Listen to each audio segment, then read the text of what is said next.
Maybe I just needed. Yeah, of course. Good morning and welcome, everybody, to Everything Bears, where we talk about everything Bears. Has the tax man finally taken too much and it's time for the NFL to get back? We'll get into it next on Everything Bears.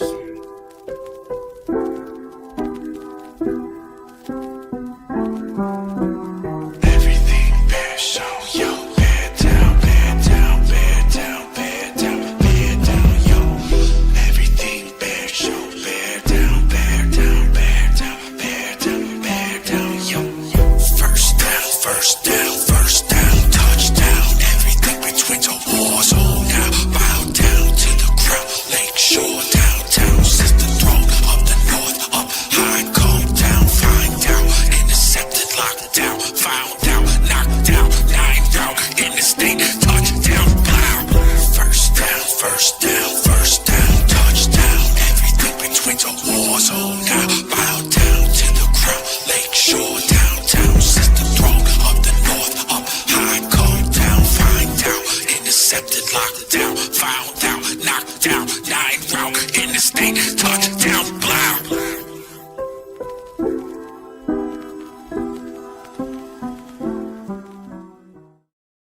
What's up, Bears fans? Welcome back to the Everything Bears Show, your home for everything Bears. And I didn't do that with the same pizzazz I normally do because Ezra has a sore throat. So you're going to be hearing a lot of Wedge today. But no, Baby. Yeah. welcome back. Welcome. And as Wedge was alluding to, there's some crazy things in the works, kind of, in the gears and the cogs that is the NFL machine. Are they starting to favor the Bears? We're going to find out. And also, if you look around, have the Bears gave us clues? I think they gave us clues months ago, but we'll get into that. Wedge. Yeah. So I guess we'll start with the tax man, huh? So, and then we'll get into, reading the coding of the NFL and the Chicago Bears. But let's talk about the tax, the Bears tax. We covered that pretty extensively in one of our last shows. I think it was about a week ago today, right? Where the lid got blown off of the discrepancies and everything that's going on with the Bears here. So, did the NFL throw the Bears a solid when it came to the schedule? So, welcome, Trapper Keeper, Noah. Welcome, boys. So let's start talking about that a little bit. One of the big stories, and by no coincidence, it came out from the same group of people that did the research on the Bears tax, also went through and looked at the net rest for these teams. And leading that list is our beloved Chicago Bears. So we'll get ready to get into that. Matt, if you're still around, he talks about the air mile travelage. Is that a bone that the NFL threw the Bears?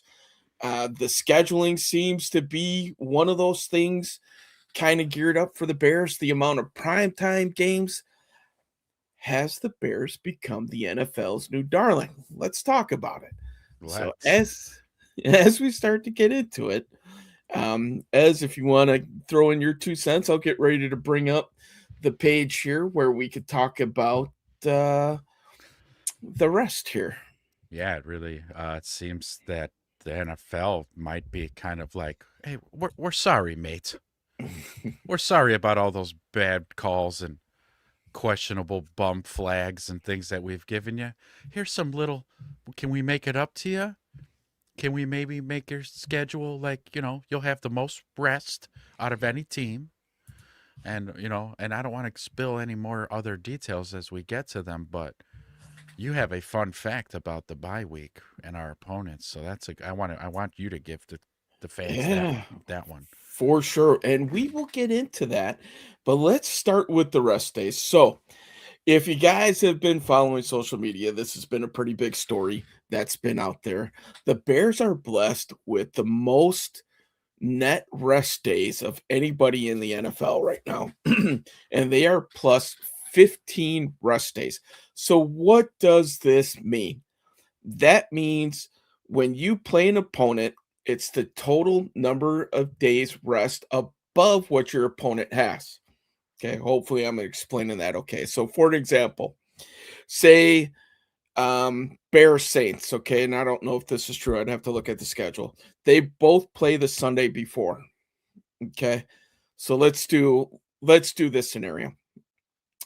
Saints play on Monday night, the Bears play on Sunday. If they end up playing the Sunday following, the Saints would only have 6 days of rest, the Bears would have 7, and that would be a plus 1 day of rest. So, if that you take all that into consideration, the Bears are plus 15 days on their opponents. Most of the time, you get 7 days coming off of your bye week, right? Unless for some reason the team that you're playing was also on bye the previous week. In the Bears case, that isn't the scenario for this upcoming season. So that's a plus 7 rest for whoever they play after the bye week. And just to let you know who they play after the bye week, that would be week 11, and they play the Saints. Okay. So, if you read this chart here, there are only 2 games that the Bears are playing their opponents with negative rest, and that rest time is minus 1 day. If you go to the right-hand side of this chart, they play 5 games in which they are positive rest. They play 1 game where they have an extra day of rest. So I think there's a scenario towards the end of the week where the Bears play on Saturday and then they play that following Sunday. And I think their opponent plays that Sunday before. So that would be a plus 1 day rest. They have 3 games where they're plus 3. So that's one of the benefits of playing these Thursday night games, the Thanksgiving games, because your team plays on Sunday that you're playing the following week. Hopefully everybody's following me, right? Follow it. If it's possible, you could zoom in a little bit on that. Yeah, I could zoom in a little bit more here. I was afraid it was going to go off of the screen, but yeah, so is that a little bit easier to see there? Might be a little bit. It makes Yeah. those darn grids so darn small. Yeah. All right. So, with that being said, their opponents that they're playing will be playing with less rest than what the Bears have. And some of these, from what I remember correctly, one of the big games that's like that, I believe, is the Seahawks, where they are playing with an extra 3 days rest. As if you're Ben Johnson and you have an extra 3 days, do you think you could scheme up a few extra things? I think we can come up with things. I do. Mm-hmm. Yeah, an extra 3 days over our opponent to prepare for a game. That's a huge advantage. Yeah. So that's really one of the key things. And there's other correlations out there that the teams that have the most positive rest days, like the Bears have an X percentage of making the playoffs. I don't think there's really enough data out there to really kind of call those trends at this point in time, but we'll see. So, yes, the Bears might have the hardest schedule on paper. They play the most playoff teams. They have a ton of primetime games, but the way that the schedule fell, whether it's coincidence or not, that's for us to decide. It seems like the Bears have as much of an advantage as possible when it comes to playing some of these teams and having the positive rest days. So, Yeah, I mean, if somebody wants to read too much into it, like Ezra likes to do, you can definitely see like a pendulum swinging the other way. And like you said, call it coincidence. You can if you want. You can call it maybe a little handout from the NFL, but yeah, no international games. mm, Big, huge. Okay. 7 primetime games, and don't come in the chat arguing with me on semantics. 7 primetime games, and then these rest days adding up the way that they are, it's like, okay. I think who said it? Noah said it a second ago. That just betters our chances for a Super Bowl run, right? Right, boys? Yeah. Absolutely.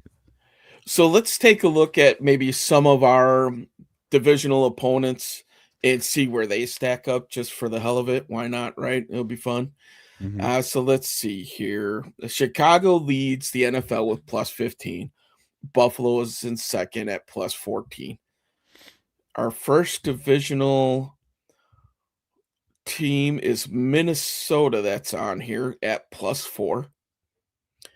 Detroit is right at about the even mark. They're plus 1.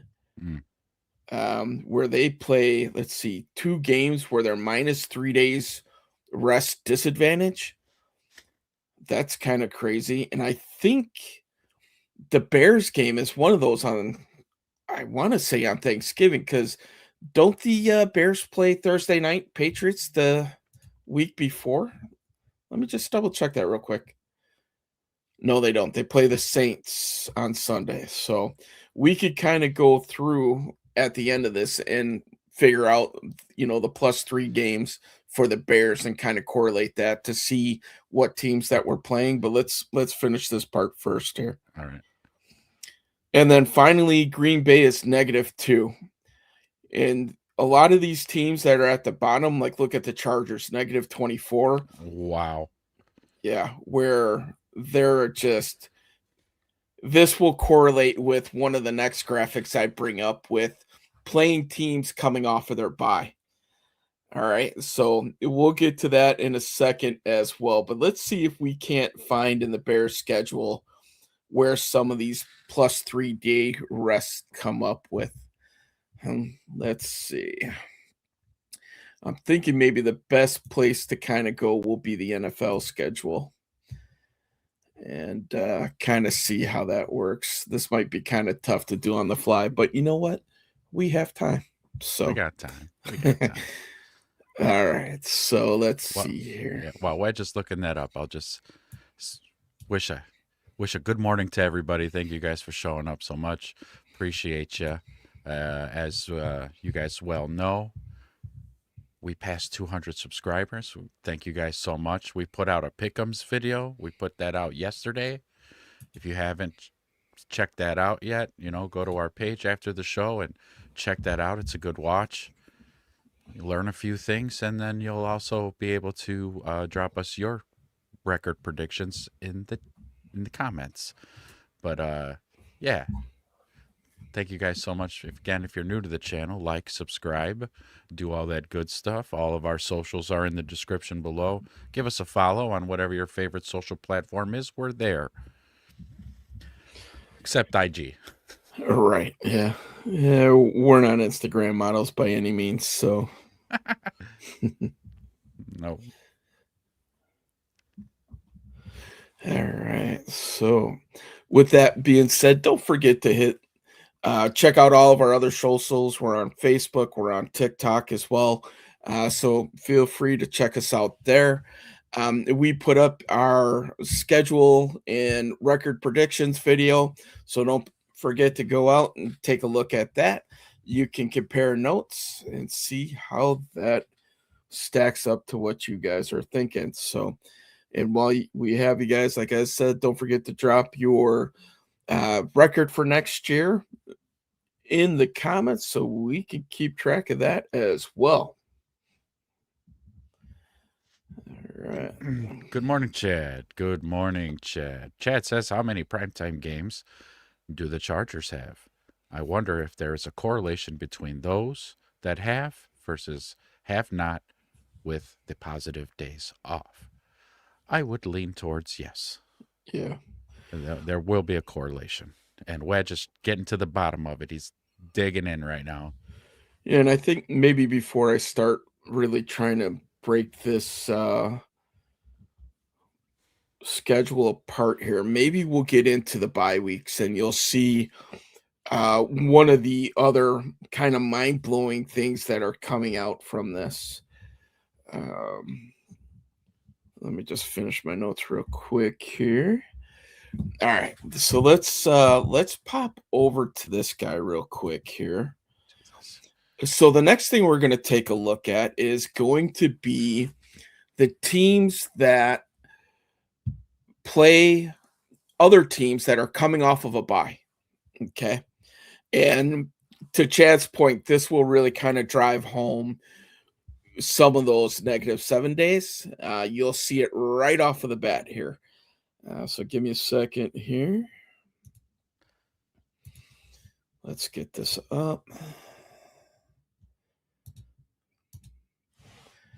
All right, so here's just another graphic of what those rest days look like. But as we get a little bit further down, it will get really interesting here. Okay, so facing opponents coming off of a bye. So, Chad, to your point right here, this is where all those negative rest days are coming from. So, the Chargers play 4 teams coming off of their bye week. The Eagles are tied with them at 4, the Rams, Raiders at 3. You have a handful of teams at 2 with the Jets, Ravens, Packers, and Colts. Then you have another chunk here all at 1: Vikings, Saints, Bengals, Broncos, Lions, 49ers, Bucks, Steelers, Browns, and Jags. If you notice, there was one team that we happen to root for that is not in that one category, and that is in that 0 category. So the Bears are one of 14 teams, I think I counted earlier, that do not play anybody coming off of their bye week, which, in my opinion, is a huge advantage. You look at the Chargers, kind of to come full circle with Chad there. That's why they're so far negative rest. And I think a lot of the international games, I think, have something to do with some of that too. And so that's another advantage that the Bears have. Don't have to face anybody coming off of the bye week. I thought that was pretty interesting as well. You're carrying this thing for a second here. Yeah, you're good. You're good. So to kind of flip back here, so you look at the Chargers, negative 24 days. 28 of those days were from playing teams coming off of their bye week. And then they must have a plus 4 days for the rest of them that we'd go from there. So,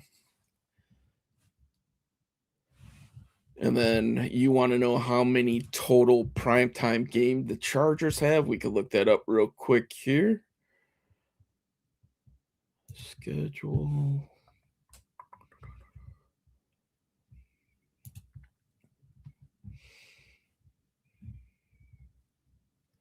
Let's take a look here. So San Diego, Los Angeles Chargers.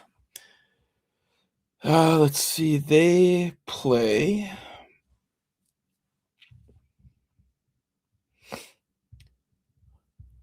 Let's taking a quick peek here. 305. 1 in week 10. 7-15 game. 2, 3. So right now the Chargers have 3 primetime games with week 17 and 18 to be determined. Chiefs, Chargers, Broncos, which could very well get flexed. So I could see that happening as well. No Thanksgiving or Christmas games, obviously, because we know those full slates as well. So yeah, man, I think that's, in terms of the way that the schedule lays out between the net rest days, not playing anybody coming off of their bye weeks. Like, I don't think you can ask for anything better than what the Bears have gotten from the schedulers this year.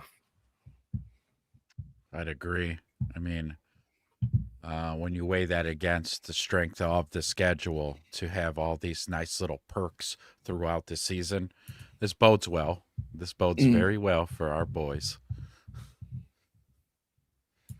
Yeah, I think That bodes very well here. So let's see if we can't start breaking down where the Bears are getting their plus rest days here. So,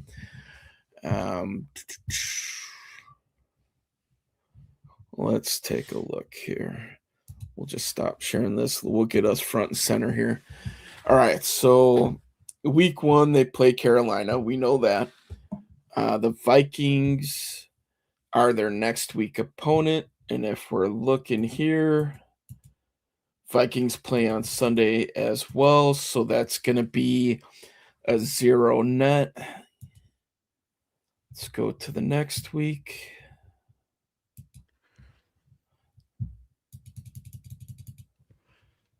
Maybe. Come on, NFL.com. Let's go.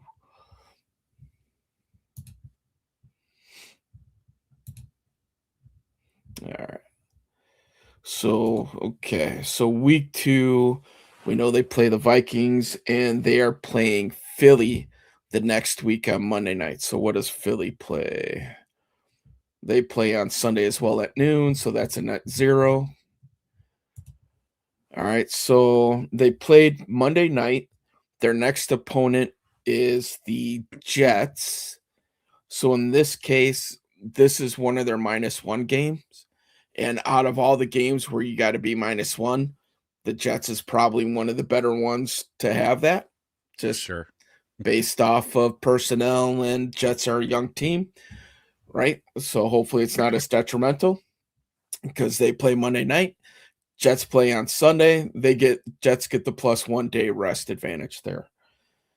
So the next week after they play the Jets, they will be playing the Packers. So what do the Packers have schedule-wise here? They play on Thursday Night Football that week. So let's take a look here.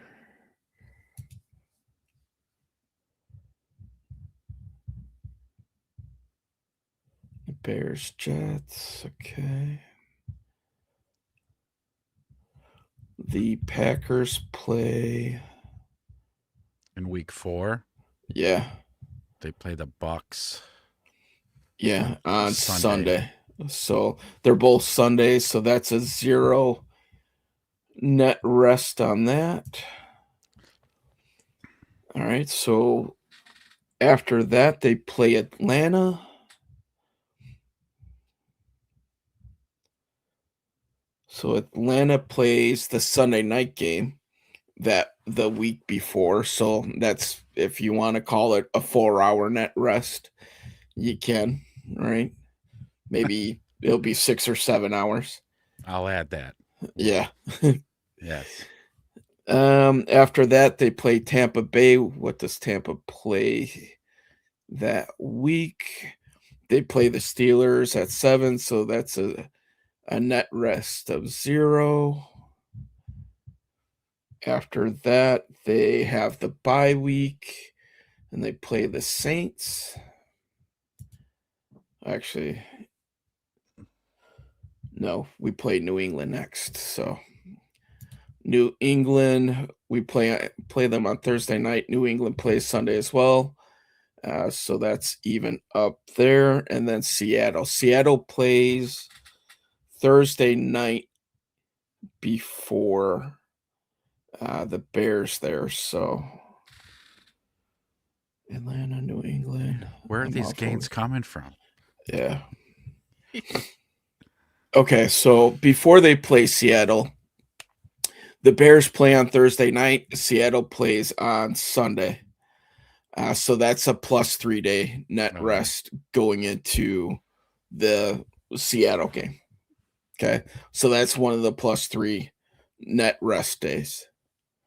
And then following that, they play Tampa. So, which Tampa that week before plays on Sunday. No, I'm behind a week. That's what makes this confusing.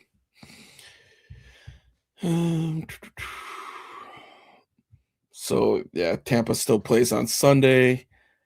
Bears have the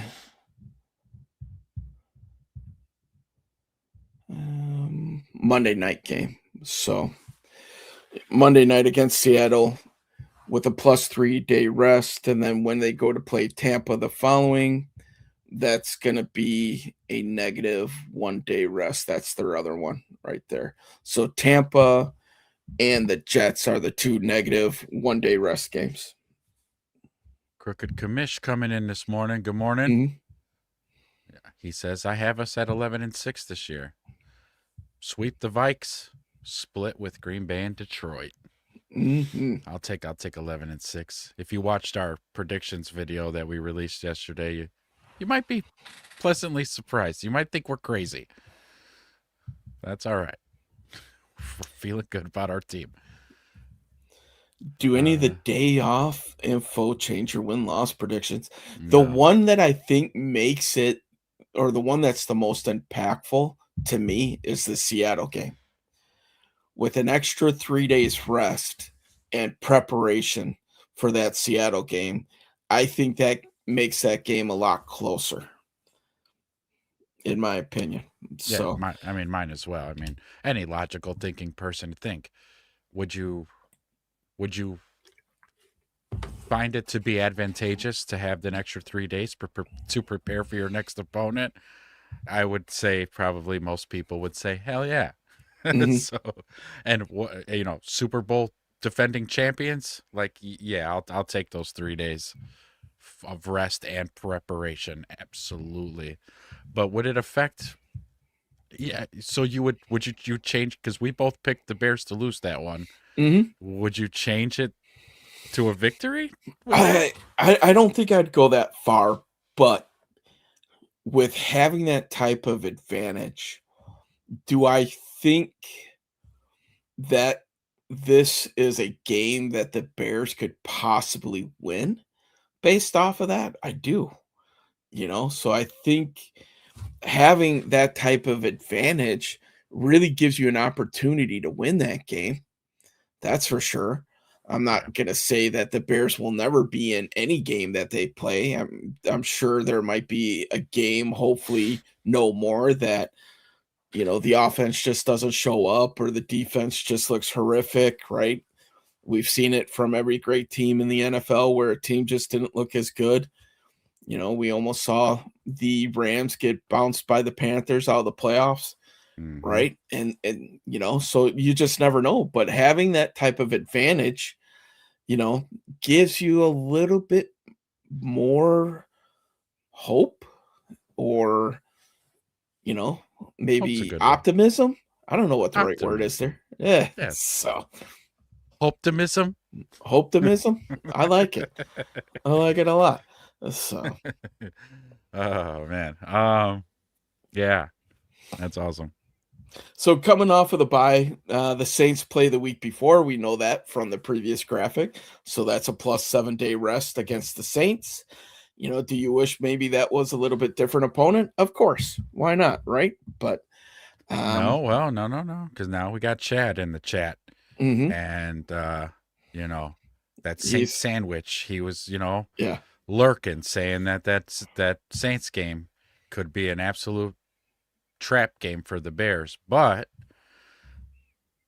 with us coming out of the bye, rested, well prepared, there is no shot on God's green earth. You can book it now. Mhm, Clip this right now, because there's no way on God's green earth we're losing that game against the Saints. mhm. So, Chad, the ones on the -1 day rest for the Bears are the Jets and the Bucks. Um, so I feel pretty confident in those games. I think if you were to pick a couple teams at the beginning of the season that you'd want to play on short rest, the Jets would definitely be one of them. Don't know if necessarily the Bucks would be the other, but it wouldn't be a horrible option, that's for sure. I'd rather take a team like that versus maybe one of your conference rivals, or like say the Bills or something like that. So The commish, or what commish says right here. the biggest trap game of the season could be the Jets Yeah. because we have Green Bay coming up the week after, so we could easily be overlooking the Jets. And so that is a good scenario you lay out there, but it's the Jets. And it's got a few extra storylines too with Aaron Glenn and Ben Johnson. So you gotta know, or you gotta think that Ben Johnson really wants to win that game, right? Yeah. And I would maybe say we could probably beat the Jets if all of our second stringers played. I'm just kidding. That's just the homer in me. There is a scenario though where that game can be a lot tougher if Brees Hall starts going off and your defense can't stop the run. That makes that game a lot tougher. So you stop him, I think you stop the Jets. Well, it's one of those things that we're going to see kind of develop right at week 1. Where the hell is this defensive line at? Mhm. We're going to see this week 1. So, oh boy. He says, I know it's the Jets, but at the same time, yeah, any given Sunday, facts. True. A correction. Jets.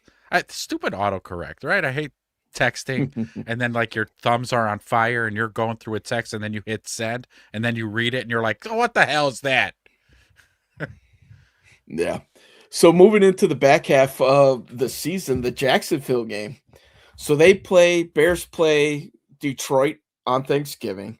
That's a net zero rest. They both play the Sunday before. They both play Thursday. Jacksonville plays on Sunday, Thanksgiving weekend. So the Bears will have a +3 day rest against Jacksonville, coming back home with Jacksonville coming into Soldier Field in December. So I really like that scenario as well for what could be a pretty good Jaguars team. So that is a great opponent to be able to draw that against. All right. Yeah, Jacksonville's probably going to be pretty damn good again. That following week, rolling into week 13, after Jacksonville, you play Miami. That's going to be, just double checking here where Miami plays. They play on Sunday that week before, so that's a net zero. After Miami, they play Buffalo. Buffalo that week before plays Sunday night, so that's one of those couple hour net rest type of thing. Moving to week 14 after Buffalo, they play Green Bay, which we know is on Christmas. So Green Bay the week before, I think they play on Sunday as well. They do. So that is a +1 for the Bears on that Christmas Day game because the Bears play on Saturday the week before. And then they'll play on Christmas. So that's their +1 right there. So you get an extra day against the Packers to prepare for that game. So that's Friday. Where do the Lions play that weekend? Oh, this is interesting. So the Lions play on Monday Night Football that week before against the Giants. And then the Bears play on Christmas Day, which is Friday.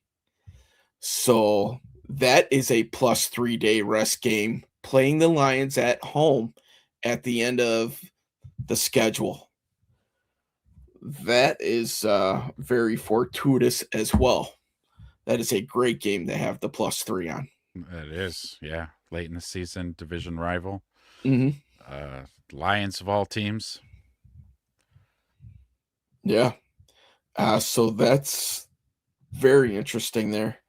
Vikings are in a flex situation, so they'll probably play that Sunday, I'm assuming. So Let's see. so that would be a net zero.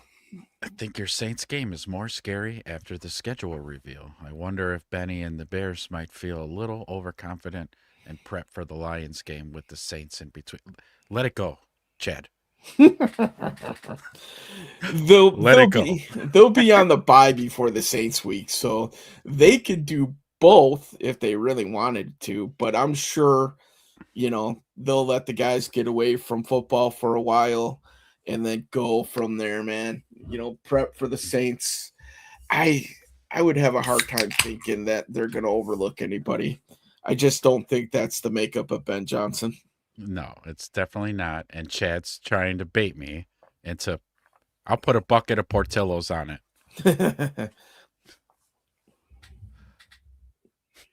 Huh? Bucket of Portillo's? Chad's probably like, I don't like that. What's up, Slimbo? Slimbo says, what's up, fellas? NFC title game appearance, or I'll be disappointed and say this 2026 team underachieved. NFC title appearance? Yeah, okay. I could see being high on the team. I'm definitely high on the team. But if we made it to if we lost in the divisional round again, I would not say it was a net loss. I'd be happy. I'd still be content. Like, okay, we made the playoffs. We made a little bit of a run. Of course, I would love to see the NFC Championship game, but then the kick in the balls gets that much more hurtful if we lose in that NFC Championship game. Oh man. Mm-hmm. But if you watch again our prediction video that we put out yesterday, you'll know where my head's at with the Bears. You're gonna be like, this motherfucker picked the Bears to go 13-4. What did I say? 13-4. Yeah. Yeah, so I was 12-5. Yeah, You were 13-4. Big Mike's 15-2. Yeah, I mean, dude, we're drunk. Okay, we're I drunk off the yeah. Kool-Aid. Listen, man, I've watched some of the other pundits pick. They're all in that range as well, between 11-6 and 13-4. I don't think I've seen anybody else besides Big Mike go any higher than 13. But a lot of people think that's that range, man. And kind of seeing some of the stats, and like Matt was saying earlier in the chats, you look at some of the things that are stacking up in the Bears' favor, and it all revolves around rest and travel. And so, a lot of that stuff is really stacking up in the Bears' favor. 30th amount of air miles traveled. So you're not getting all that travel fatigue like some of these teams might. You're getting, plus 3 day rests against, two of your biggest games on your schedule with Seattle and Detroit at home. So your negative 1 day rest games are against the Jets and the Bucks. Can you ask for anything more? I mean, basically, I think what we're saying is that a lot of the excuses should be thrown out the window. Yes. Yeah, I could agree with that wholeheartedly. Mm-hmm. I mean, they have a lot of things rolling in their favor. The NFL, the way that they schedule and stuff, I don't think they really put any merit into net rest or any this or that. Their main priority is making money. We get it. So the way that it stacks up is the way that it stacks up. You got to figure it out. And if you can't, oh well. And is it just a coincidence that they don't play any teams coming off of their bye this year? I don't know. But there is a lot of things stacking up in the Bears' favor for them to be able to make a legit run for the NFC North and to make a legit playoff run at that point. Yeah. Right? Then it just, to me, it comes down to, can you stay healthy? And that's nobody knows that. Right? Nobody knows that. But I mean, you look at last year, they weren't healthy. No. And they still won 11 games. The defense was decimated. Maybe we need to narrow this down. Can Caleb Williams stay healthy? That is the linchpin, right? I think we can absorb other injuries throughout the year, but if Caleb goes down for an extended amount of time, anything more than I would say 4 weeks, can the Bears still make the playoffs? That would be the question. Yeah. Well, all the Bajent truthers would be coming out of the woodwork for that one, boy. Yep. Oh, let's not open those can of worms. Look, Caleb does a lot of work on his lower body, so Yeah. that boy thick. Yeah. All right, year 5 of Ryan Poles, no excuses. You don't get 6 to 7 years to make an NFC title game. Win now, league. Yeah. No time for a slow cooked soup. In 2 to 3 years from now, 80% of the players on this team won't be here. Yeah, facts. Mhm. Absolute facts on all of those points, Slimbo. On all of those points. Yeah, I mean, Pole's been at this for a minute.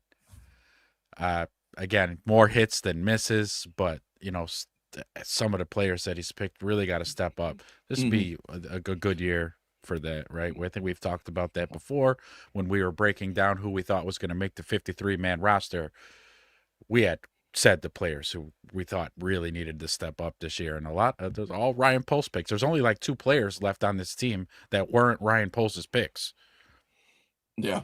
You know, Crooked Commish, Ez and I actually had this conversation not too long ago about Tyson doing exactly this.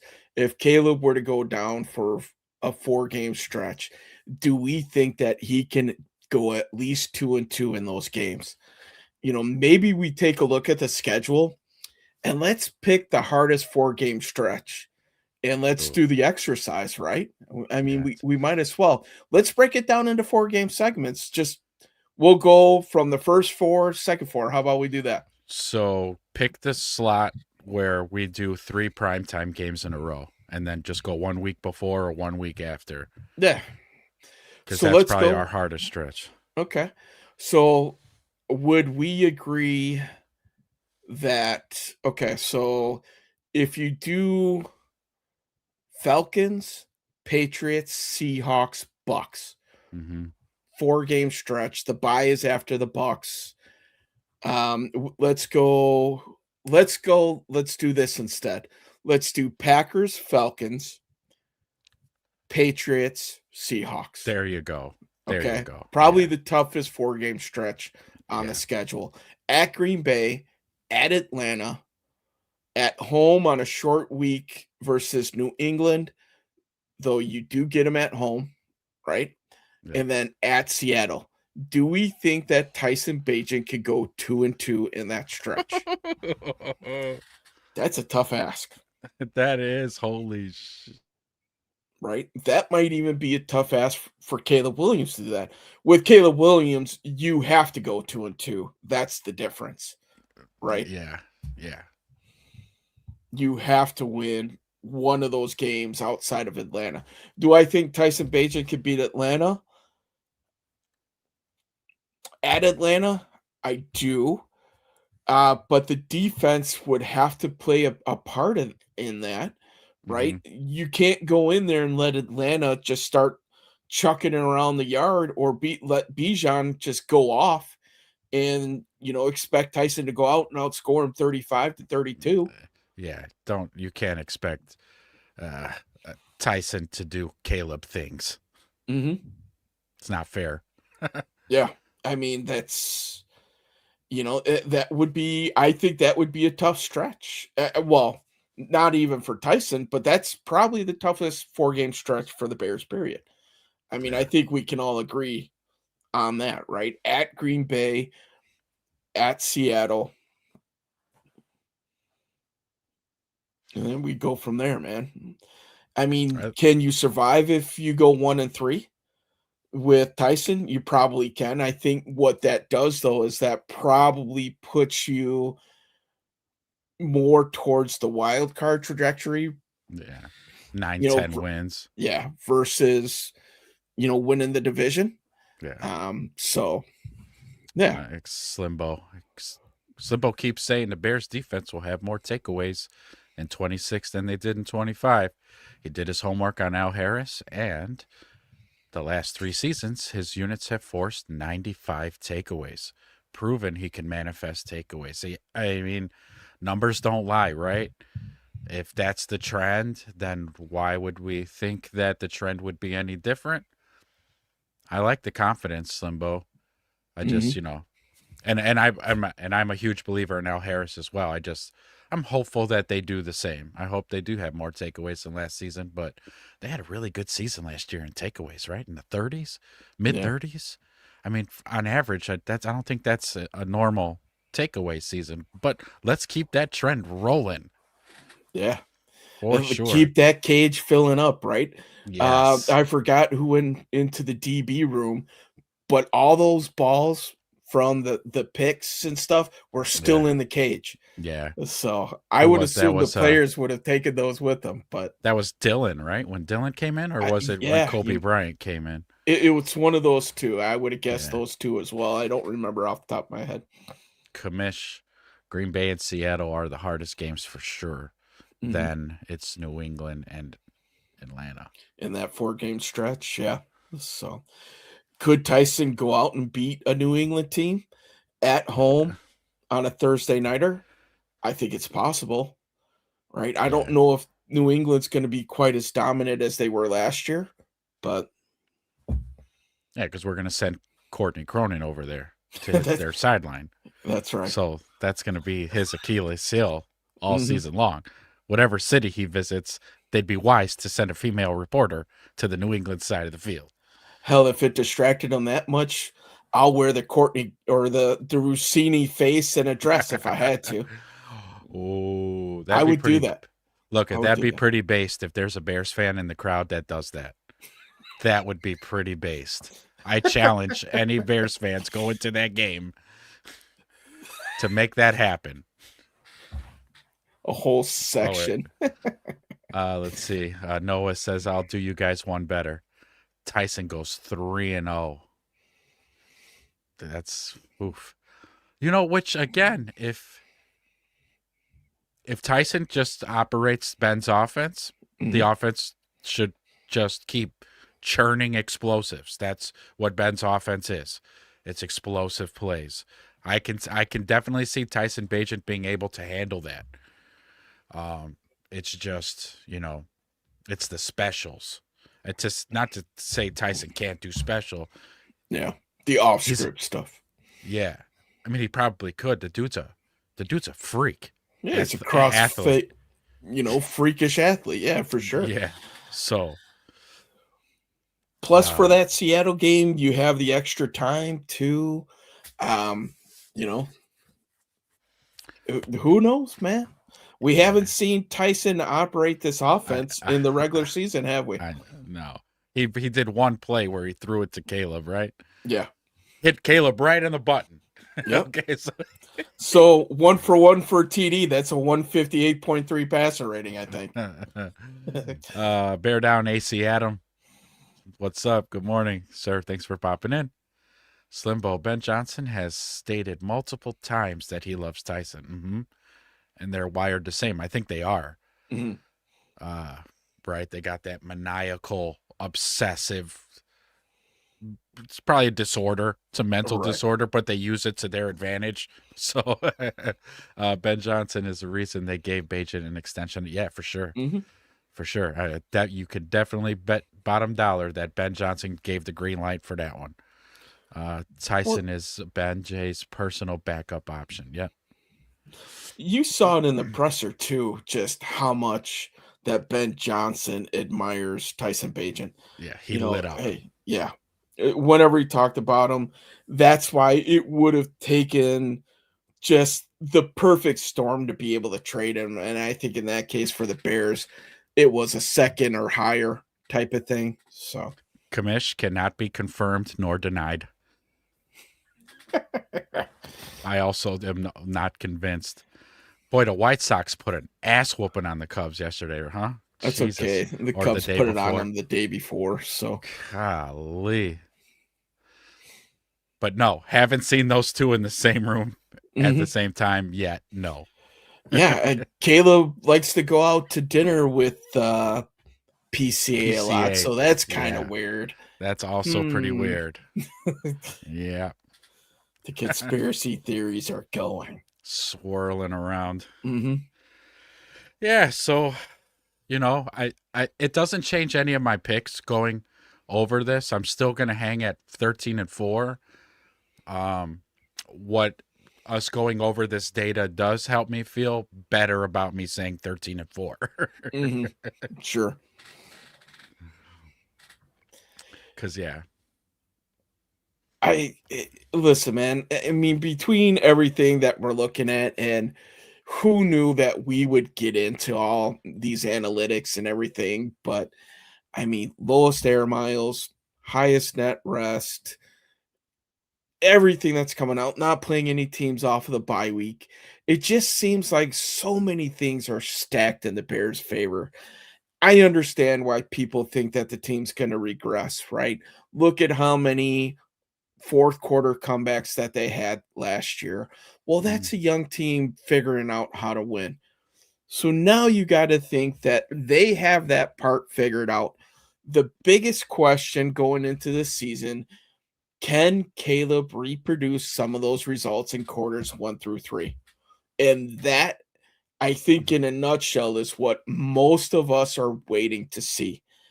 Is he going to be more consistent? Will the offense start faster? Because they had some games where in the first quarter, they came out the gates. right, Unfortunately, the second, third, and half of the fourth, they disappeared. right. Right. And Well, then they we needed the fourth quarter heroics. yeah, and they also had games where the first half looked like they didn't know what the hell was going on. Yeah. A la the first, or middle 4 games of the season after the bye. Yeah, The running game started picking up, but man, they just weren't scoring. right. They were settling for field goals instead of touchdowns. The first 4 games, I felt like, the first couple drives, well, first couple games we scored on the first drive, which Right. was something we didn't do at all the previous season, I Right. believe. So I don't know. I mean, there's a lot of things stacking in their favor. So we'll have to see how this thing shakes out. But like you said, I feel better saying that they're going, 12-5 after seeing all this type of stuff. So Yeah. we'll Because see. okay, so after editing the video, of course, and then releasing it, and then I watched it once, and I was like, "Ooh, I really said 13-4? That's I really went there. Okay, boy, was I drunk? I'm just editing and files and editing, and boy, I was smoking something. But I feel much better Mhm. after this first hour of the show, sorting through all these details and little minute analyticals and stuff. I'm like, okay, I feel better about the 13-4 now because of all the things that we just said. So yeah, we're good. We're golden. Well, I'm glad I was able to help make you feel a little bit more comfortable about your That's text. look at Wedge. That's why you're my man. I'm the glass half full guy. That's our job, right? Well, that's what we do here. We That's got right. we got the psychology for all the fans. Okay, you got good cop, bad cop, glass half full guy, Mister Negative Nelly. Okay, and then sometimes we'll throw the curveball because we'll switch. Yes. Like perfect. Slimbo says Ben Johnson is a mad scientist. I'll be 36 at the end of June. Haven't been this excited to see the evolution of an offense in my lifetime. The mad scientist has mad weapons. 127 explosive plays happened in year one. Yeah, right. Did we not lead the league in explosives? That's Mhm. pass plays 20 yards plus, and that's run plays 10 yards plus. Led the league. So and it's not like, and it's new for it to be a Bears trend, but it's not new for this to be a Ben Johnson trend. So like again, there's no reason we should think, oh, the Bears are going to fall off this season. I doubt it. Because a Ben Johnson offense just produces explosives year in and year out. Doesn't matter what the roster is. Ben Johnson dials it up and it makes it happen. So if anything, we're going to see an elevation in efficiency in this offense because now all the players are going into the same system year two. Oh God, it's good looking now. I'm getting all fucking here. My heart's racing now. You're gonna see my face turning red because I'm And you're even giving yourself a hand. I like it. I gave myself a hand. There's a fucking net flying around. I wasn't going to call you out like that, man. I was giving you an excuse, bro. I would rather go with the gnat than people go, what the hell's wrong with Ezra? He's fucking crazy. So go ahead and read this comment once you're done with that. Let's talk about these explosive plays for a little bit. So let's do that. Let's see. Sunbow could be close to 200 explosive plays in 26. Offense is full of dogs. Oof, oof. Absolutely, man. So I'm no mathematician, but 127 explosive plays divided by 17 is somewhere between 7 and 8 plays a game. Okay. Oof. So as I was thinking about that, I'm like, well, how does that compare to the last 4 seasons? Right? Under the Flus era, I guess. Oh. So in 2022, the Bears had any guesses how many explosive plays? 0. It's not quite that bad, but it felt like it. 99 explosive plays. Wow, that's more than what I would thought. Yes. Well, 68 of those came via the ground. Because of Justin Fields. Yes. Don't okay. count. So let that sink in. So that means the Bears only had 31 freaking pass plays over 20 yards. That's 2 a game. Less than. Oh, Kamish might. He says right here, you might need to make a slight correction. You put in 18 weeks, but it's 17 games. Yeah. Okay. Oh, did you put 7? Did you divide it by 17? I did. Yes. Oh, he did, Kamish. Keep up. Come on. Right. I'm teasing. 2023. 2023. How many explosive plays? I'll give you a hint. It was the same as the previous year. Get out. 99 again. 99 again. Okay. All on Justin again. I'm sure. Yeah. 2024, the Shane Waldron-led Bears offensive coordinator. How many explosive plays? I'll give you another hint. It's less than 99. So I was going to go 0 again. Come on, man. It's no, never all right. 0. 65? 89. 47 pass plays of 20 yards plus with a young, talented arm. Granted, the kid couldn't stand up long enough to throw a ball more than 20 yards because he got sacked 68 times. Yeah. And 42 rushing plays of 10 plus yards. And then in 2025, 127 explosive plays, 71 passing plays, 20 plus yards, 67 rushing plays of 10 plus yards. 30 of them probably came in that Eagles game. Mm-hmm. Yeah. There was a bunch in that Eagles game. Yeah. Matt says, did you guys see? I didn't hear the song, but I saw somebody post something on Twitter just with the lyric where it said, thought you were the Iceman or didn't last long. And then something about because love kind of sounded like he was dissing Caleb. And does he love the Packers or something? Is Drake a Packers fan? He probably would be. That makes sense to me. Canadians. You can never trust them. The Bears have a bunch of dogs on offense. Yes, they do. Good point. 2 explosive pass plays a game is bad. Yeah. Real bad. I'm excited for Xavier Thomas. Reminds me of Percy Harvin. Yeah. Okay, that's a good comp. I like me some Percy Harvin now. Mm-hmm. Could be an all-pro return guy as a rookie and a weapon in the run game on offense. Again, with Barlissimo's breakdown, I could see this. I could see that happening, Slumbo, for sure. Mm-hmm. Drake is a Green Bay fan. Shit. Get the hell out of here. Yeah, get the hell out of here. Mm-hmm. No, I really won't listen to your album. Not that I would have anyway. Yeah. Yes. I would have been curious to see if there was Caleb references, but I will leave that up to socials. At the age I am, I ain't going out and buying no Drake. So, yeah, there's that. I mean, back in our day, to be a rapper, you actually had to be talented. Yeah. There was no auto-tune back in our Yeah. day.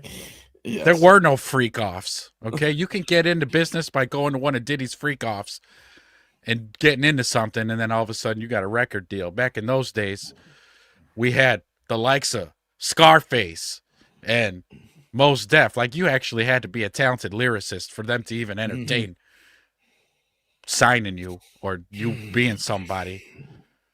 I digress. Have you guys noticed in the chat? Have you guys seen the clues? Mm.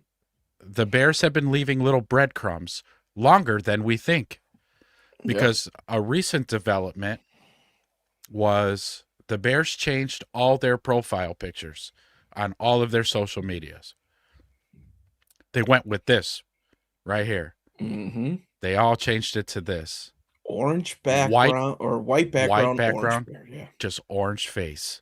That's it. And you go, why would they do that? And then me and Wedge, we're talking about it, right? We're in here deciphering codes, trying to crack the code. And we're like, didn't we see something either on 1920 Football Drive or on their social media? They posted something. And stop me if you guys remember this. Do you guys remember seeing this? I do. And did we say anything at all? We might have, like, very quickly just like, oh, look, a white helmet with a Bear's orange face on it. How about that? That's interesting. Yeah. Then Crooked commish real quicker. Back in our day, we had NWA. Yes. you're goddamn right, we did. I remember asking my sister to go buy me the album because Sears wouldn't sell it to me because it had the parental advisory sticker on it. My mom going, are they saying fuck the police? Hell yeah, Mom. Hell yeah, they are. Hell yeah. I would not play that in my household because my dad was the police. I was not that brave. No. I'd have been out on the streets. I'd be doing the show solo right now. Yes, because I would be dead. So after doing that, you hit the internet, you start doing your investigating, and then you find out that the NFC North is doing part in this year's Nike Rivalry alternate uniform thing that they do. Yeah. So you're like, oh, damn. We're in the NFC North. Hold on a tick. Wait a minute. Wait a second. Are we finally going to get some alternate uniforms that we've been begging for years? Then you've got other people coming out. And one of my favorites is one of these mock-ups that we saw right here. I'll throw this up on the screen. Like, could this be it? Could this be it right here? And if this is it, what do you guys think it is? Yeah? Well, I have a mic, so I get to go first. Go. The floor is yours. This thing is straight fire, as the kids would say. I would be 100% down with this look for sure. I love the blue orange outline on the helmet. I like it better than it being just, reversed where the bear would be orange. To me, that would look too washed out. But yes,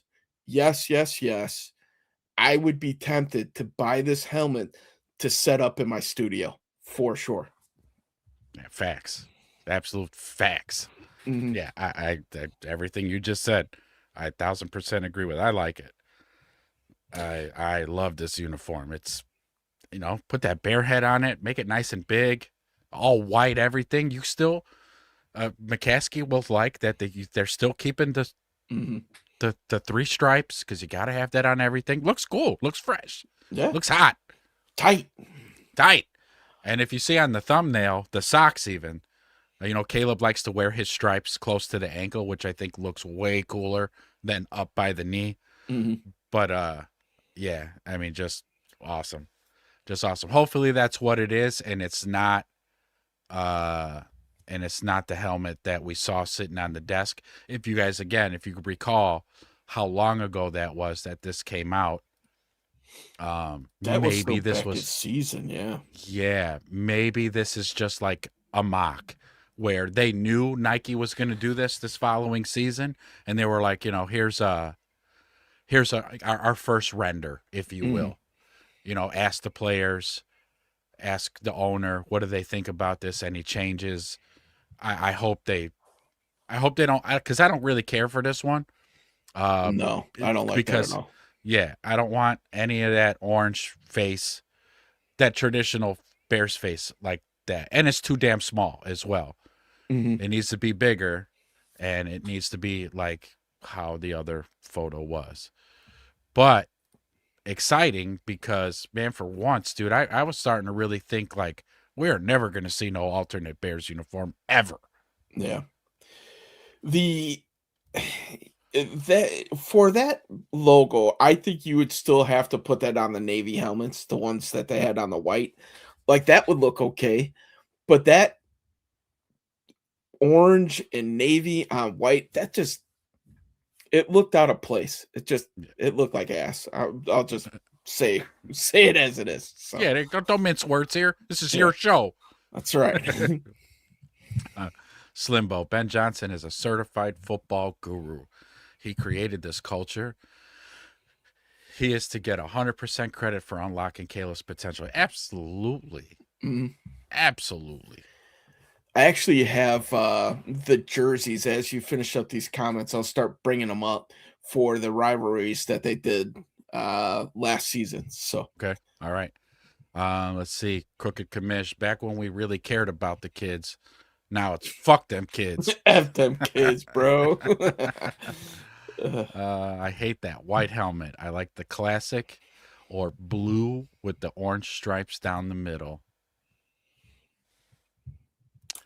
There's Good something morning, to Big be said Mike. for Good morning. traditionalists. I know.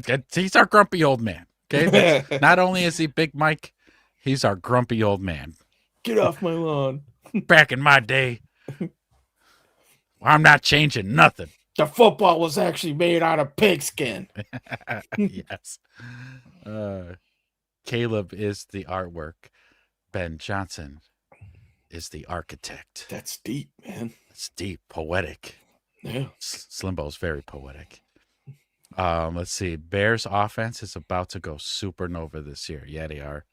I mean, I believe so. I mean, again, year two, Yeah. we got to see how Caleb was operating that offense the last stretch of the season last year. I mean, he was really getting it. Yelling at players, telling them to do their fucking jobs. And so he knows where people need to be and when they need to be there. And, he's can or kills, and he's doing all the shit at the line of scrimmage. He was on top of it. So now we're going into year two. This should be absolutely bonkers. Mm-hmm. So right, let's here see. is a sampling of what Nike did last year. So these were the actual game worn jerseys. Arizona had their desert theme. Meh. I remember watching them live. They're okay. So. Seattle, towards the end of the season, they had kind of like their chameleon one. This was the one that would like flash between the blue and the green. I thought their helmets for this thing were straight fire, man. That like chameleon look as the helmet turns, it changes colors. Yeah. I thought that looked really good. The Miami blacks I thought looked really good too. That black with that the Jets, Meh. boring. New England, like That's that cool. gunmetal gray is pretty cool, but Yeah. kind of plain. The Bills got the Arctic ones. That's fucking badass. That's the shit where that's how we need to roll. Yeah, exactly. Like use this as your foundation for sure. Yeah. The Rams, I forgot what they call it, like their night train or something like that. But those black unis and black helmets, those things were fucking sweet. Yeah. I really like those Rams jerseys. And then you had the 49ers faithful jerseys, which were okay. I mean, they had a version of this before, so it wasn't too different than their other black alternate jersey that they had. But some of these other ones, man, I thought came out great. So I'll be curious. Nike, don't fuck this up, man. Yeah, do not give us some orange traffic cone type shit. Yeah. Do not do that. Put us from head to toe all orange. I swear, I won't watch. We won't do a show that week. I'll cancel the show. I'll have Yeah. no part of that all orange shit. Like when we wear the orange helmets and orange jerseys, I fucking hate that. It's so hideous. It's ugly.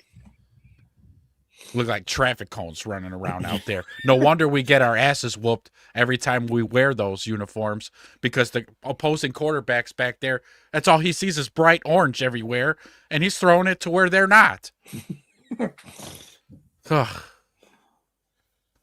I would have some bear claws ripping through the original helmet for an alternate. Yeah, that'd be cool too. That'd be real different.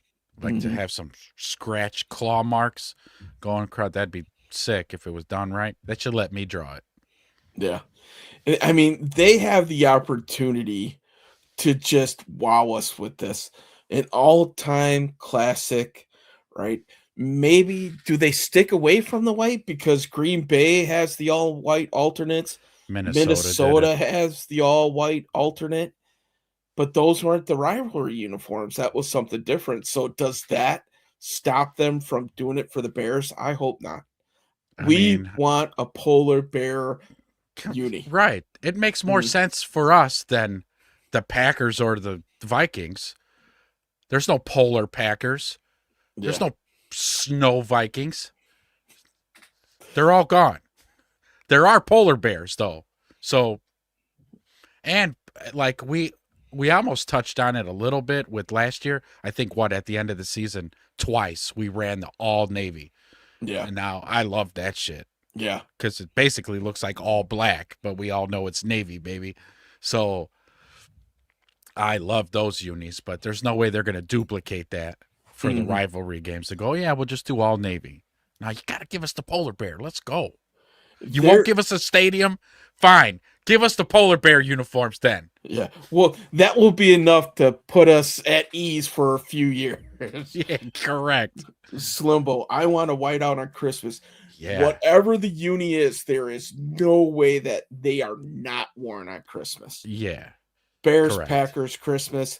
Yeah. So the requirements for these uniforms, they have to be a divisional game, and it has to be at home against a rival team. Right. Nothing screams all those requirements except for Bears, Packers, Christmas Day. Right. Nike's all over that. Like, we want that game. Christmas Day, like you said, in Chicago, against Green Bay, wear our damn uniforms. The only thing that could put a chink in that plan is the fact that that game is on Netflix. But I think I still think you'd be okay. Yeah. Crooked says, hey, that rhymes. It's Navy, baby. That's a tradition. Now that's set in our minds, the all Navy unis at home have to be the standard going forward. That's what I'd say. Mm-hmm. Just ditch the white pants. Don't even print any up this season. Just leave them in the back. Tell the equipment manager, no, the white pants, we're not doing that this year. And when we're play at home, it's all Navy from top to bottom. Even in the regular season, don't you want to keep that special for the playoffs? Well, no, because what if we don't make it? Then we don't get to see them? Okay, Mr. Gosh. Mr. Take away the incentive. Yeah. Antagonist here. See, glass half full guy. That's what my role is. Oh, no, you're half empty. So the half full. Oh, yeah, that's what I meant. That's what I meant. That we're making the playoffs. Right. Save them for the playoffs. So that is the change to when we know the Bears are in the playoffs. Not that we're not going to know anyways, but we wait for the all navies to get busted out. Yeah. No, well, because so what did they do? They ran the all navy in the playoff game, the wild card. Yeah. And against the Rams. Okay. Mm-hmm. And we didn't was get all a chance to see what they would have worn on the road, but I want to see them all season. Like every time we're at home, put all Navy, baby. Let's go. Okay. I mean, there could be worse things that could happen, but I think you save that special for home playoff games. That's my 2 cents. All right. I mean, I like the treat. There's that, right? It's a Mhm. treat. Like, oh, we made the playoffs. We're gonna see all Navy uniforms when we're at home. So something to look forward to. I want my cookie now. I guess. Okay.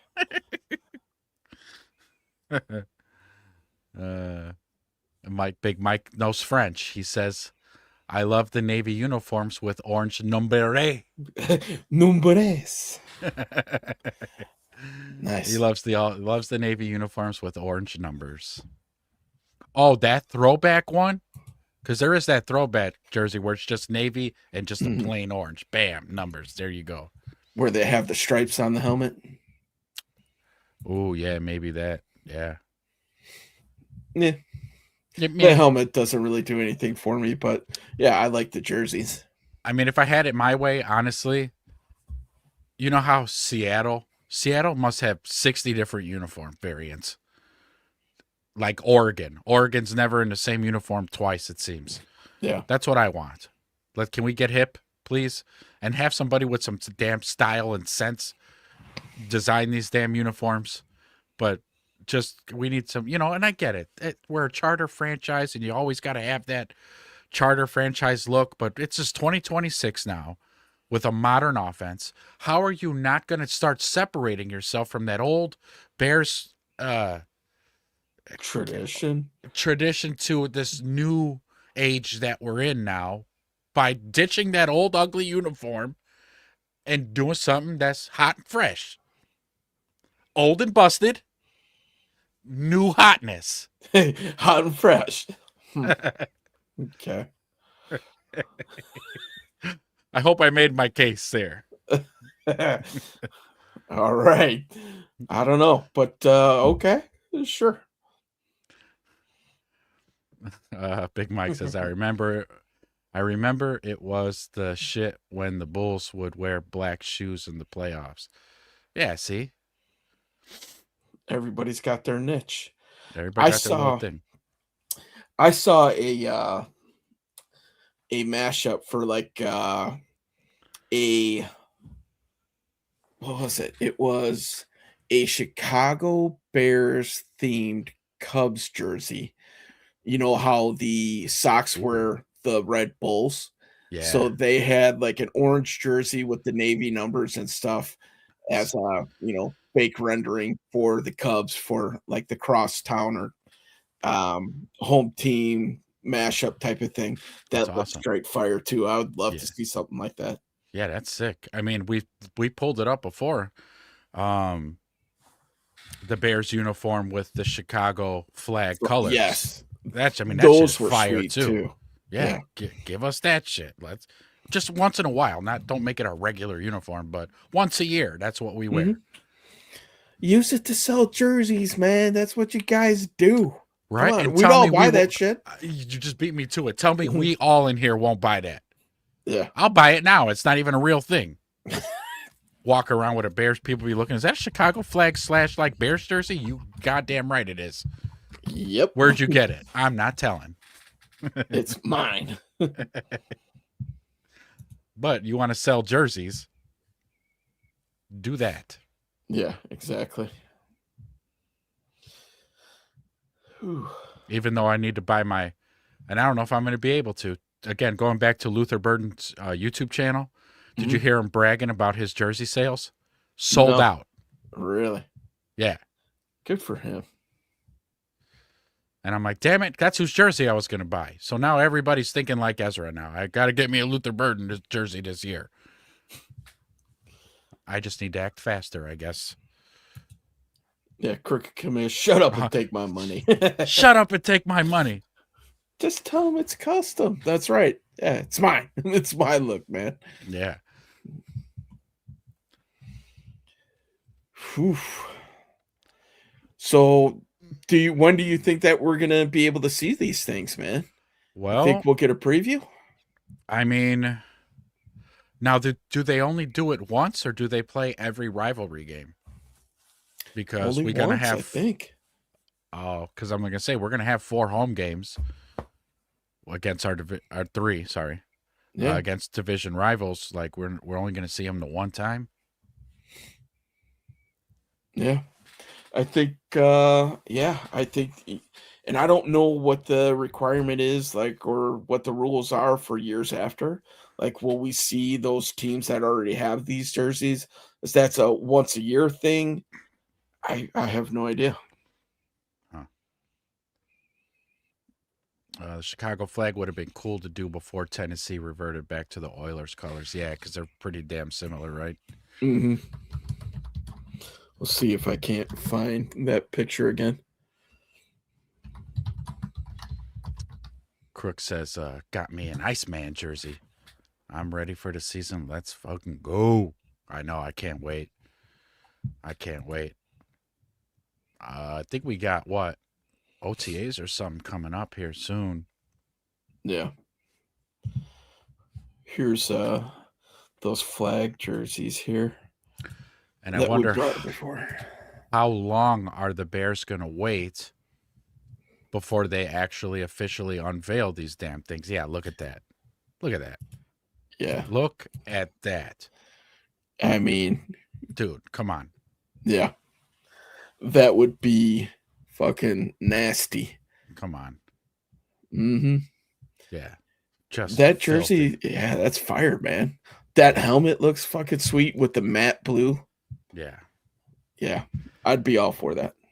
I wish we would do that too in terms of like alternating the uniforms and making them just a couple little fashion statements. Like have the Navy helmets be like matte. Hmm. I I'd just, be okay with that. they should let, again, Bears, if you need somebody to come in and draw any renderings or come up with these fashion ideas, I'm your man. I'll tell you if that looks terrible or if it looks good. True Pilgrim liked it. That's fly Yeah. as shit. Yeah, dude, that's fucking fire sauce. Bear down, baby. How you doing, True? Thanks for coming in. Thanks for coming in. Yeah, so I don't know how long we think we're gonna wait till that's we're gonna wait until the week of. No, nothing happens like that, man. I was surprised we didn't have the schedule a week beforehand. Like they kept that pretty tight-lipped. Yeah, they I'm did. guessing we'll see it somewhere around the start of the season, somewhere in fall, if I had to guess. Like before preseason or after preseason. I'm thinking after preseason. Because as soon as the Bears can, you remember all those videos that they had with like Tennessee and their guys coming out in the new unis and all that. So the players will be chomping at the bit to do that stuff. Oh yeah. Oh yeah. Mm-hmm. Oh yeah, so Big Mike's seeing the all white ones. I wonder if I could find the all white ones. And all the all white ones are just absolutely insane. Yes, I do have the rendering here. Hold on. Let me bring up the picture and then The share one the with screen. Caleb. This is just straight concept art here. Oh, okay. Um, Because somebody had made a rendering with Caleb, but it was just like white on white, like on a silver-ish, Yeah. grayish. And then I was like, yo, that's the one. yeah, that one. Okay, yeah. Here's the one with Caleb wearing the all white ones here. Let me see if I can get a good picture of it here. Um,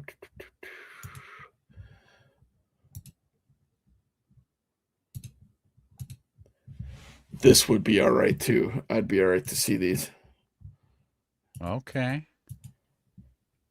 with the star going along there. Yeah. I mean, that would be sweet. I think they could do a little bit more with the helmets. That's kind of a bad rendering of it, but Yeah. like the jerseys themselves, I'd be all right with that. I like them too. Yeah. Definitely got to fix that helmet, but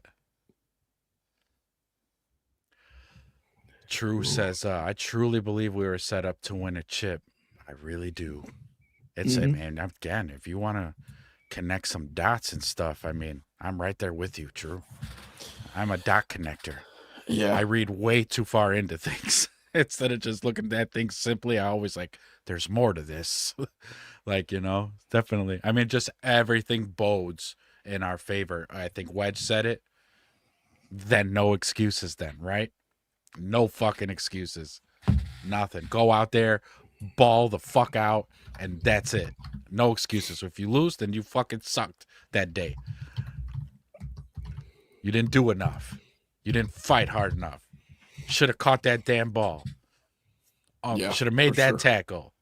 Shouldn't have dropped that interception. There was going to be something. But no excuses because everything is right there. Let's see. Slimbo. Al Harris is a turnover architect. Ben Johnson is an explosive play architect. And that was the blueprint in 25. The two leaders of the locker room that has players all 100% bought into the process.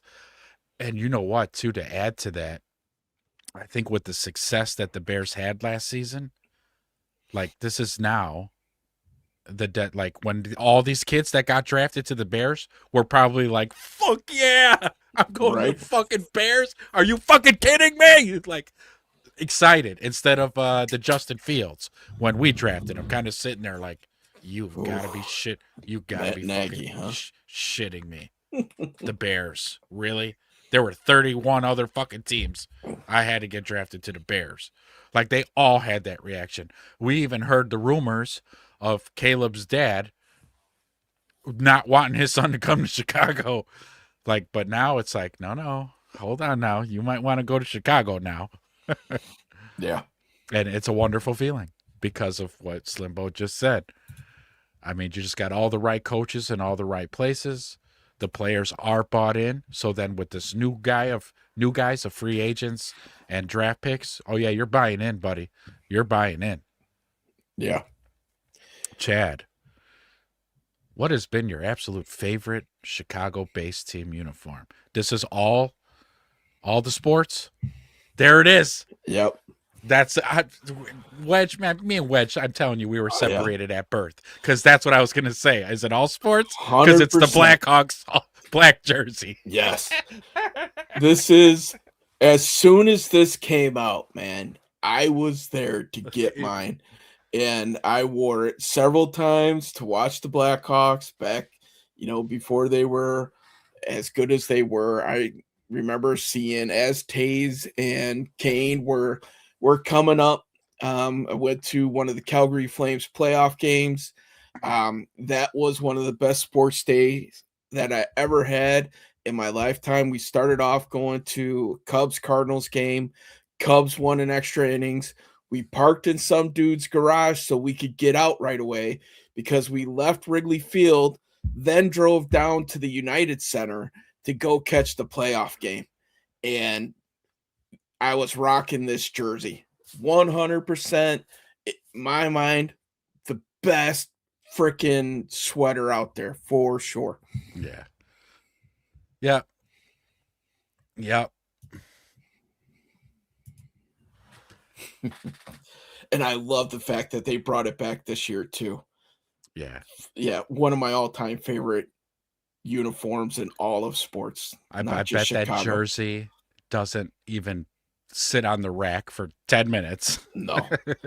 That thing's, oh man, I love it. It's sold out. Mhm. Everywhere you go. You got the Blackhawks jersey. Nope. Fresh out. Nope. Yeah.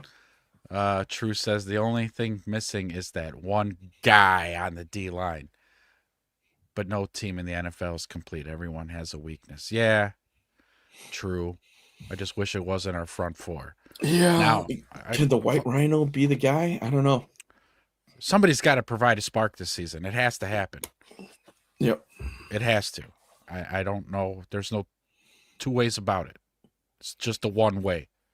It's got to just be the one way. Somebody's on that defensive line needs to be a spark. Now we know we've been waiting to see like Montez be that guy. I know we thought he was going to be that guy, but after 2 seasons, he ain't the guy. No. Is he a good player? Yes. Yeah. Yeah, Is it's really he good. the guy? Yeah. Can he be a game wrecker? I just We don't see it. we haven't seen it yet. Yeah. We haven't seen it. So somebody's got to provide something, a spark, again, to that front four. Let's effing go. Yeah. Chicago sports are back. Man, the Chicago sports scene is on the precipice, I right? The know. Sox are getting better. They're not god awful. They're They're a not god game over awful. 500 right now, Yeah. which Cubs. Cubs are doing great. The Bulls, Eh.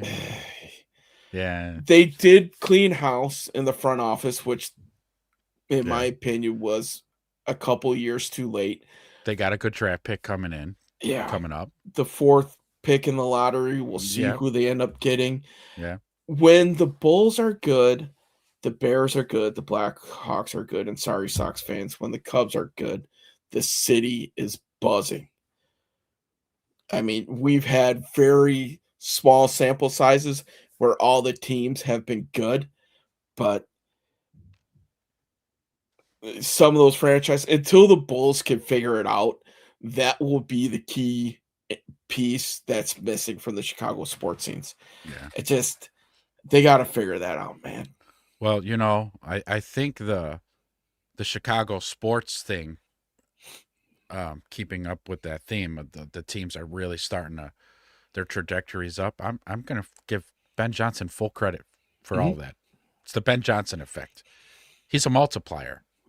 Okay. Listen, if all those other teams are doing great and the Bears suck, the Chicago sports scene is not good. The Right. Bears are the linchpin Yes. for the city. The glue. No ifs, ands, or buts, Yes. you know? Yeah. So the reason the Cubs are doing so well, Ben Johnson. Yeah. Blackhawks, Ben Johnson. I'm half kidding and I'm half being fucking tongue in for real. cheek, right? Yeah, yeah. My second favorite jersey is the Minnesota Wild. Okay. True is hoping that Booker's that guy. And me too. Yeah. Me too. Yeah. If Booker can have a 10 to 12 sack season, I think that equates to Montez Sweat also having a 10 to 12 sack season. And if our edges are at that point, then we might be looking at this defense a little bit differently. Now we're going to see teams having to play to our strength, which is throwing into a secondary that is fast, reactive, with less time to think about where they're throwing it.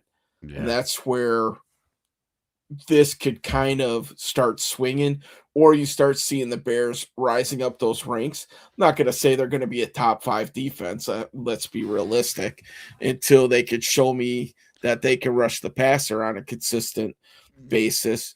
I can't even rank them in the top 10, but top half, best case scenario, if they're in like 15 range, I think, you're starting to talk about something there. Yeah. I mean, that's all we're asking for too as fans. Mhm. We're not asking too much. Just be mid. Can you guys be mid? Yeah. Just be mid. Just an average to slightly above average, and the offense should be able to pick up the slack. Just take it from there. Yeah. Okay. Bulls need to stay far away from Boozer, huh? Okay. The NFL as a whole is better. Yeah, when the Bears are winning. It's one of those charter franchises, right? Yeah. If the Bears, I hate to say the Packers, if that rivalry is renewed, there's a certain amount of juice that comes with that resonates through the NFL. Steelers, I hate to say it, Patriots, because when they kind of disappeared for a while, yeah, everybody kind of collectively caught their breath from the Patriots fatigue, but it seemed different, didn't it? Yeah. Like, Yeah. Get some of these marquee teams back to where they were. That Christmas game that we play the Packers, that's on Netflix. Yeah, I'm pretty sure Okay. all those Christmas games are on Netflix. That game is going to crash their servers. There's going to be DDoS problems. Like people are going to be like, I can't fucking get into Netflix. Mm-hmm. It's going to just be loading and loading and loading because that game's going to break their servers. It'll be like the Tyson fight. Yeah. Because they're not even, they're proud, they have no idea the traffic that they're in for that day. Because everybody's going to be watching. Yeah. Every NFL fan who isn't traveling that day is going to be watching that game. Yeah, I'm pretty sure, I'm almost positive 2 of those games will be Netflix. And I the think first 2. Yeah, the one at night might be one of them. I'm looking it up right now here. Yeah. Bears, Packers, Netflix. Bills, Broncos, Netflix. Rams, Seahawks on Fox. Yeah, okay. Yeah, so. Noon game for Christmas. Oof. Might have to tell the kid he's got to get over a little bit earlier this year. I know. It's going to be not, like... Gonna have to open up presents after the game. Sorry. Yeah, at my house, it's going to be insane. Hey, Dad, look what I could... Shut up! Bears game! It's 4th down! Shut your mouth! Great, you got a Nintendo Switch too. That's great. Happy for you. Now shut up. Go try it in your room. Go play it in your fucking room. Yeah. Look, I'm preparing my kids for the real world, okay? Yeah. I'll parent how I want to parent. You parent however you want. We're trying a new thing this year. Everybody take their presents to their room and open them up on their own.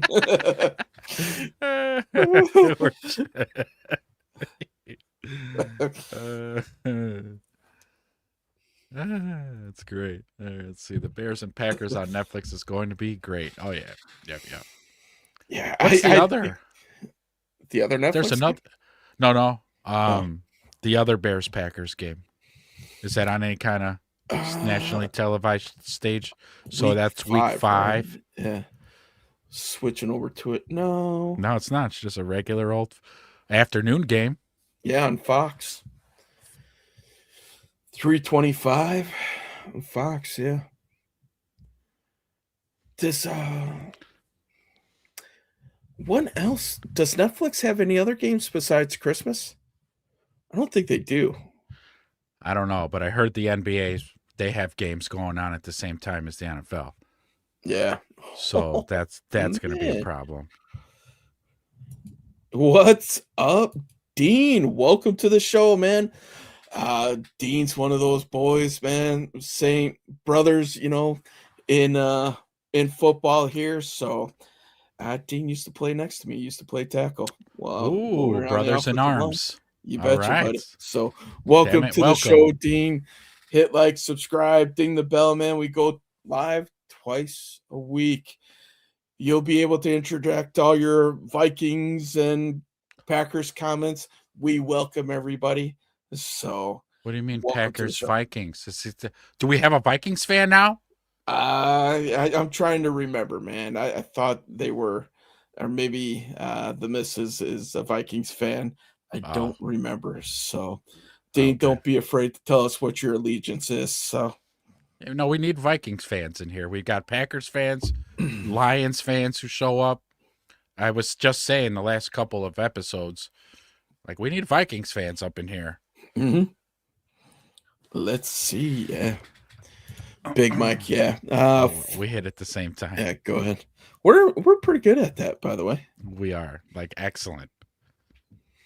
Mm-hmm. Oh, yeah. House divided. Yeah. But I think Brady's calling the first Bears Packers. He loves him some Caleb.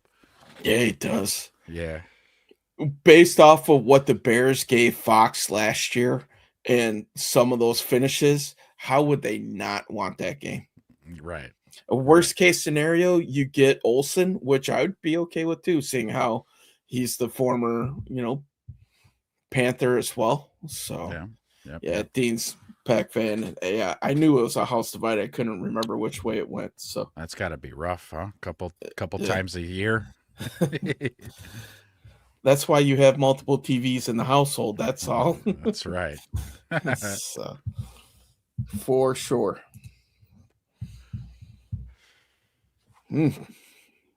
Yeah.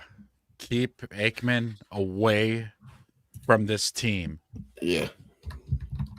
Keep him away. But because we're on the damn national stage so much, he's going to be we're probably going to see too much of him, actually. Him and Joe Buck.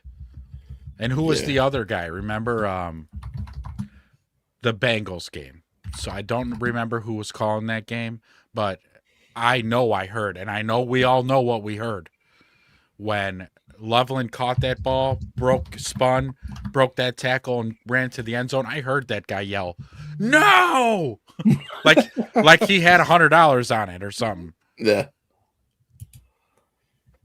Okay, so Netflix did expand their coverage. I thought they just had the Christmas game, but they have the week 1 game, 49ers and the Rams coming out of Australia. So ladies and gents, don't forget to turn your TVs upside down so you can see it being played the right way. Thanksgiving Eve, Packers and Rams. That's right. Vinny was talking about this, how they were afraid that it was going to get blacked out, and he would have to figure out a way. It won't get blacked out in Wisconsin, so I feel safe with that. The 2 games on Christmas Day, Bears and Broncos, we talked about that. And then a Week 18 match that is to be determined, which will be played on Saturday, January 9th. So that will also be interesting. I wish from our command center here we can heart and thumbs up people's comments, because I know. Dean, welcome to the show. I can't stand Joe Buck. Okay, I can't take it. I hate Joe Buck. Like, I don't hate anything or anybody, but I hate Joe Buck. Yeah, and I hate Chris Collinsworth. So that's 2. I can. If Collinsworth could figure out how to take his man crushes out of his commentary, like, listen, dude, I don't need to know, who you want to be making out with behind the scenes in terms of Patrick Packers Mahomes. quarterback. Yeah, I don't need to hear that. Yeah, no, he's stroking anybody who plays quarterback for the Packers constantly. Yeah, and Patrick Mahomes, and my God. Mahomes. Yeah. I'm surprised. It's disgusting. He doesn't have a tattoo of his face on him somewhere. I bet you he does. So he should be ashamed of himself. Mm-hmm. Well, I told you, man, the Packer fans were literally starting a petition up here to get Aikman and Buck off of their broadcasts. They're just Packer fans, for some reason, just hate them. Google said that Tiki Barber called the Bengals game? No way. Really? And who else? Tiki and who else? Yeah, that's a good question. I was going to Google it, but I was too busy Googling the Netflix stuff. So,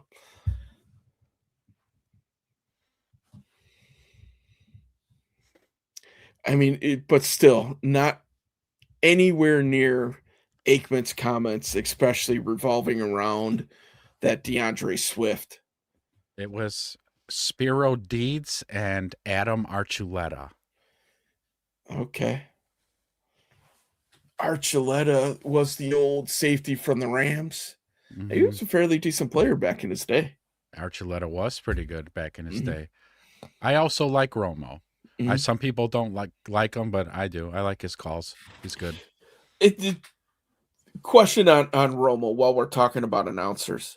Have you felt like he's gotten maybe a little lazy over the last few years? Yes. Like, it doesn't seem he's as prepared as he was the first couple of years.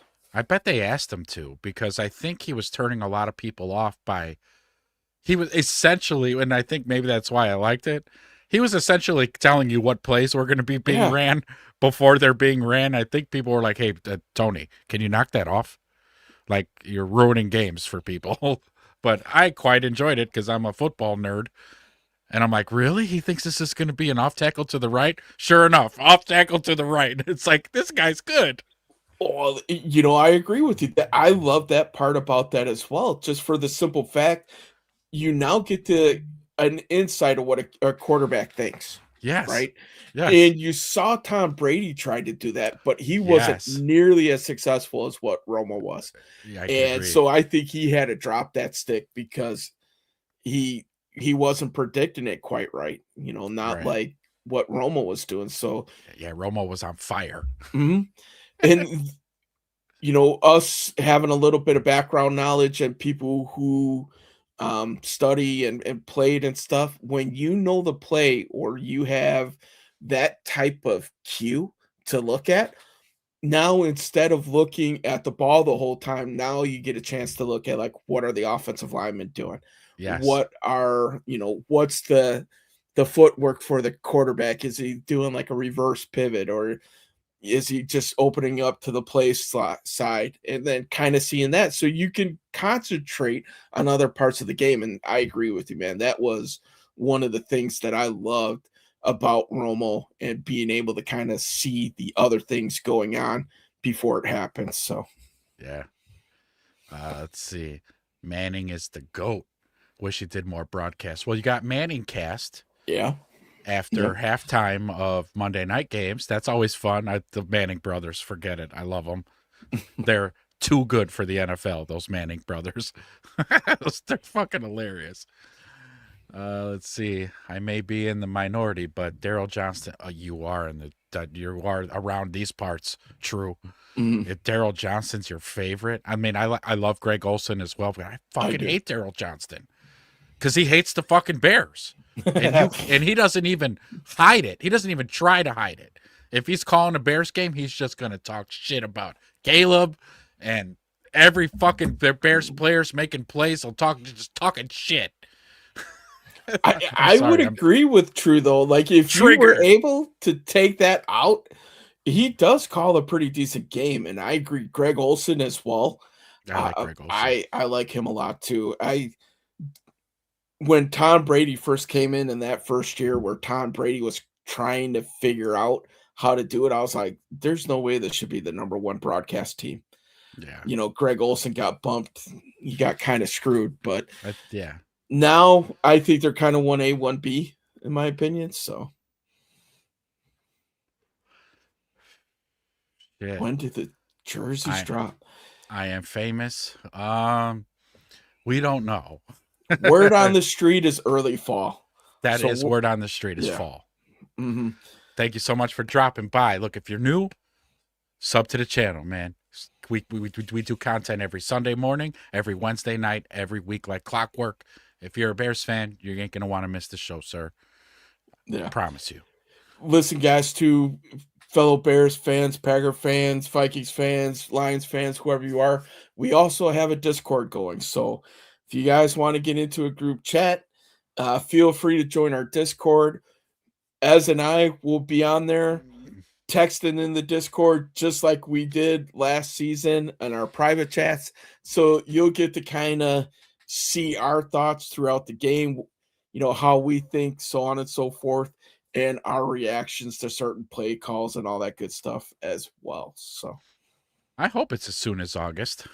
yeah, I really do. Because I want to hop on whatever, and and we don't know exactly what it's gonna look like yet. But I mean, if that shit's absolute fire sauce, I'm buying it. Everybody's gonna buy it. Are you kidding? Finally, an alternate uniform for the Bears. Like, about time.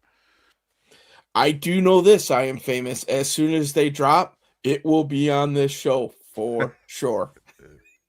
Mark his words. Yes. Yeah. So roast beef says right. Yeah, Caleb need to put that ball a little to the right. Like, it's always, again, he's micro pissing me off when he's calling a game. Like, dude, this guy fucking hates the Bears. Like, there's no two ways about this. Mm-hmm. He hates them. You can't have a guy on a show calling calling a ball game who hates the fucking team that he's calling the game against. It's bullshit. I think they should all be called. You know what? I'm going to start doing what my dad did. So back when I was a kid, my Yeah. dad, he'd be watching the game on TV, but he pulled up Joniak and Tom Thayer on the radio. And I don't know if they were perfectly in sync. I doubt it. But that's what he did because he hated. And I don't know who it was back in the day that he hated, but I'm sure it was for the same damn reason. Because just whoever one of the announcers are, they're just talking shit about the Bears all game. And he's probably like, you know what? I don't need to hear this shit. Back in that day, though, man, that was Wayne Larrivee calling the Bears games, my friend. Yeah. Oh, yeah, for sure. So another just broke my heart when he left to go announce for the other team. That's one of the reasons right. living up here, like if that other team is playing, I'll pop on the radio. Like if I'm in the car, I'll listen to it because the way that he announces is kind of like that Pat Hughes all-time announcer type of guy that will always live in my memories. And I love how he calls a game. Just it's poetic. I hope I'm not cussing in the Discord this year. I want to dominate the teams. Oh, we'll be cursing in the Discord. Yes, we will. I mean, I'm not saying we're going to do bad because we're not, but there are going to be some things happening. Pass rush, not stopping the run. There's going to be some cursing going on now. True says this may be a dumb question, but why don't we wear white on white more often like other teams? We asked the same question around here. You got the Vikings all white, Packers all white. We're looking at it like, man, that's cool. Where's our shit? Yeah, all white with the navy helmet. It doesn't look quite right. Let's see. I like people who hate on us because if you heard me during the game, you would think that I hate Ben and Caleb. Oh, no. I can hear, you know what? I can hear it, though, a little bit, right? Because maybe some of the questionable calls that Ben had last season where you're like, you're going for it here. Yeah. Or just take the 3 points. What the fuck are you doing? The snap between Cole Kmet's legs to 5'9" Kyle Monungai. Yeah. There were a few curse words that came out in the old chat after that play. Yeah. Yeah. Mm-hmm. And then, Dean, right here, if you're not cursing, then you're not a fan. It's facts. Because you curse because you care. Yeah. As men, that's how we show we love. That's our language. It takes me back to our childhood, man, when the Bears were playing and you and I would be playing catch out in front of your house and that window was open. Yes. You motherfucking jamoke. What? Core memories, man. Yeah, of when core we memory. Were kids. Yes. Unlocked. For sure. We would just sit there and just start laughing. Yeah. My dad would be going bonkers in the front room watching the Bears game. As Wedge said, we're out in the street playing catch. You can hear my dad yelling from inside the house over the Bears game. Let's see. I Am Famous says, I wanted his head off when he called that. Yeah. And you were at that game? Oh no. Oh, so that like dials it up by like 100. So the anger I was feeling on my couch, you were feeling it times 100 because you saw it with your naked eyes. Oh, no. Yeah. I was thinking about going out the field to see what he was thinking. Oh, no. Public speaking classes, yelling into a mic. Am I yelling in the mic? I'm sorry. I might have been yelling too. Are you telling us to shut up, public speaking classes? I think maybe I need to subscribe to your channel. I'm feeling. I took too many of those classes in college, man. I was a communication minor. God, I hated speech class. Let's see. That Packers video was great, but I'm glad there wasn't a camera on me. Game damn near killed me. I know, right? Man, oh man. Did you see that in the Pick'ems video that we put out yesterday? I made sure to show a few of the montage snippets from the Packers fans while they were losing their shit over that game. All the pundits and stuff, yeah, for sure. Yeah. So, Dean says, I'm a big fan of your Tina. Hey, take it easy. I'm married. Just kidding. See what I did there? Dad jokes. Yeah. Anyways, Colston was awesome in college. Yes. And his game really translated and elevated coming into the NFL, man. He was a perfect fit for Ben's offense. So, Yeah. Dean, real quick, man, you said you were a fan. Were you with everybody else when the Bears picked Colson Loveland? Like, wow, that's a wasted pick? Or were you like, wow, that's a really good pick? And I hate the fact that the Bears picked him at number 10. Just when you get a second, I'd love to hear kind of what your thoughts were on that. Well, if he's a Packers fan, he was probably laughing his ass off. If Yeah, I had to guess. but if you're a fan and you watch, one of your heated rivals take a player that you really like, sometimes that gets you too. Yeah, and roast beef says here, which I did. If you guys Mhm. after this video's over and you want to check out our full season predictions, I absolutely put Tom Grossi in the video. Mhm. He's in there. Yeah, Yeah. buddy. There were some all-time crash outs after some of that, like the kid from Chat. Chat Now. Yeah. I mean, he just melted down. Yeah. So many good social media clips of them just melting down, man. I was like, oh, this is great. Because listen, man, we've been on the other side of that for so long. It was Yeah. kind of nice to see other people melt down for once. Decades. Okay. Decades we were on the receiving end of that. Mm-hmm. Yeah, Dean's a fellow Michigan fan, such as myself. That's why we bonded. Nice. But no, he says he's a big Michigan fan. He watched him throughout college and thought we got a steal. Yeah. Yeah.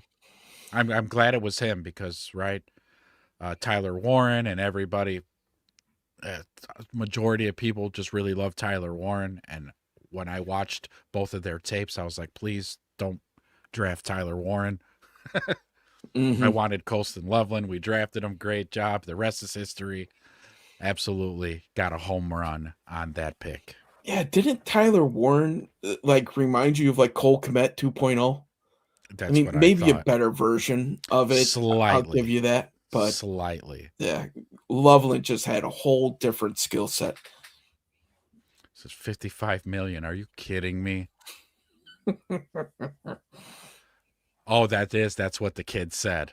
Yeah, Because he was pissed off of what is that? How much is that? Like Love's Jordan Love's salary? salary. Yeah. I think the Packers have a great tight end. Yeah, they do. It's too bad he got hurt, but he'll be back, right? He'll be ready to go. Tucker Kraft I think him and Loveland are going to be, the two key pieces for these teams going forward.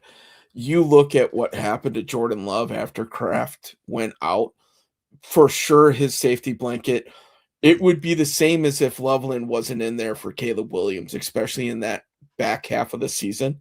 Yeah. There's a reason why we call him third and Colston and fourth and Loveland, right? Yeah.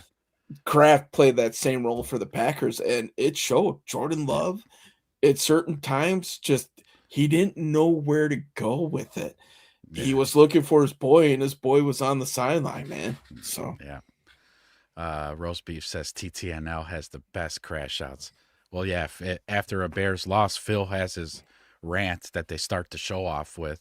His rants are usually pretty entertaining, but he also crashes out on their patron, on their viewers. Yes, not healthy. Let's see. Tyler Warren reminds me of a young Dallas Clark. Yeah, okay. Okay. Yeah, I could see that. I see it. Loveland reminded me of Goddard coming out, but he's even better than that. Like way better. Like after the first year, Loveland, to me, I think one of the best comps that I could give him is like a Jimmy Graham. Like how he moves, runs his routes, catches the ball. I think if Ben Johnson wasn't so big in the 13 personnel, Colston would be split out in the slot 90% of the game against linebackers that he would just chew up. But I mean, the 13 personnel, though, I'm a fan, man, especially after seeing what it did to a few teams last year. Bring it. Now we got Sam Roush to go with it. Hoo-wee. Yeah. I can't wait.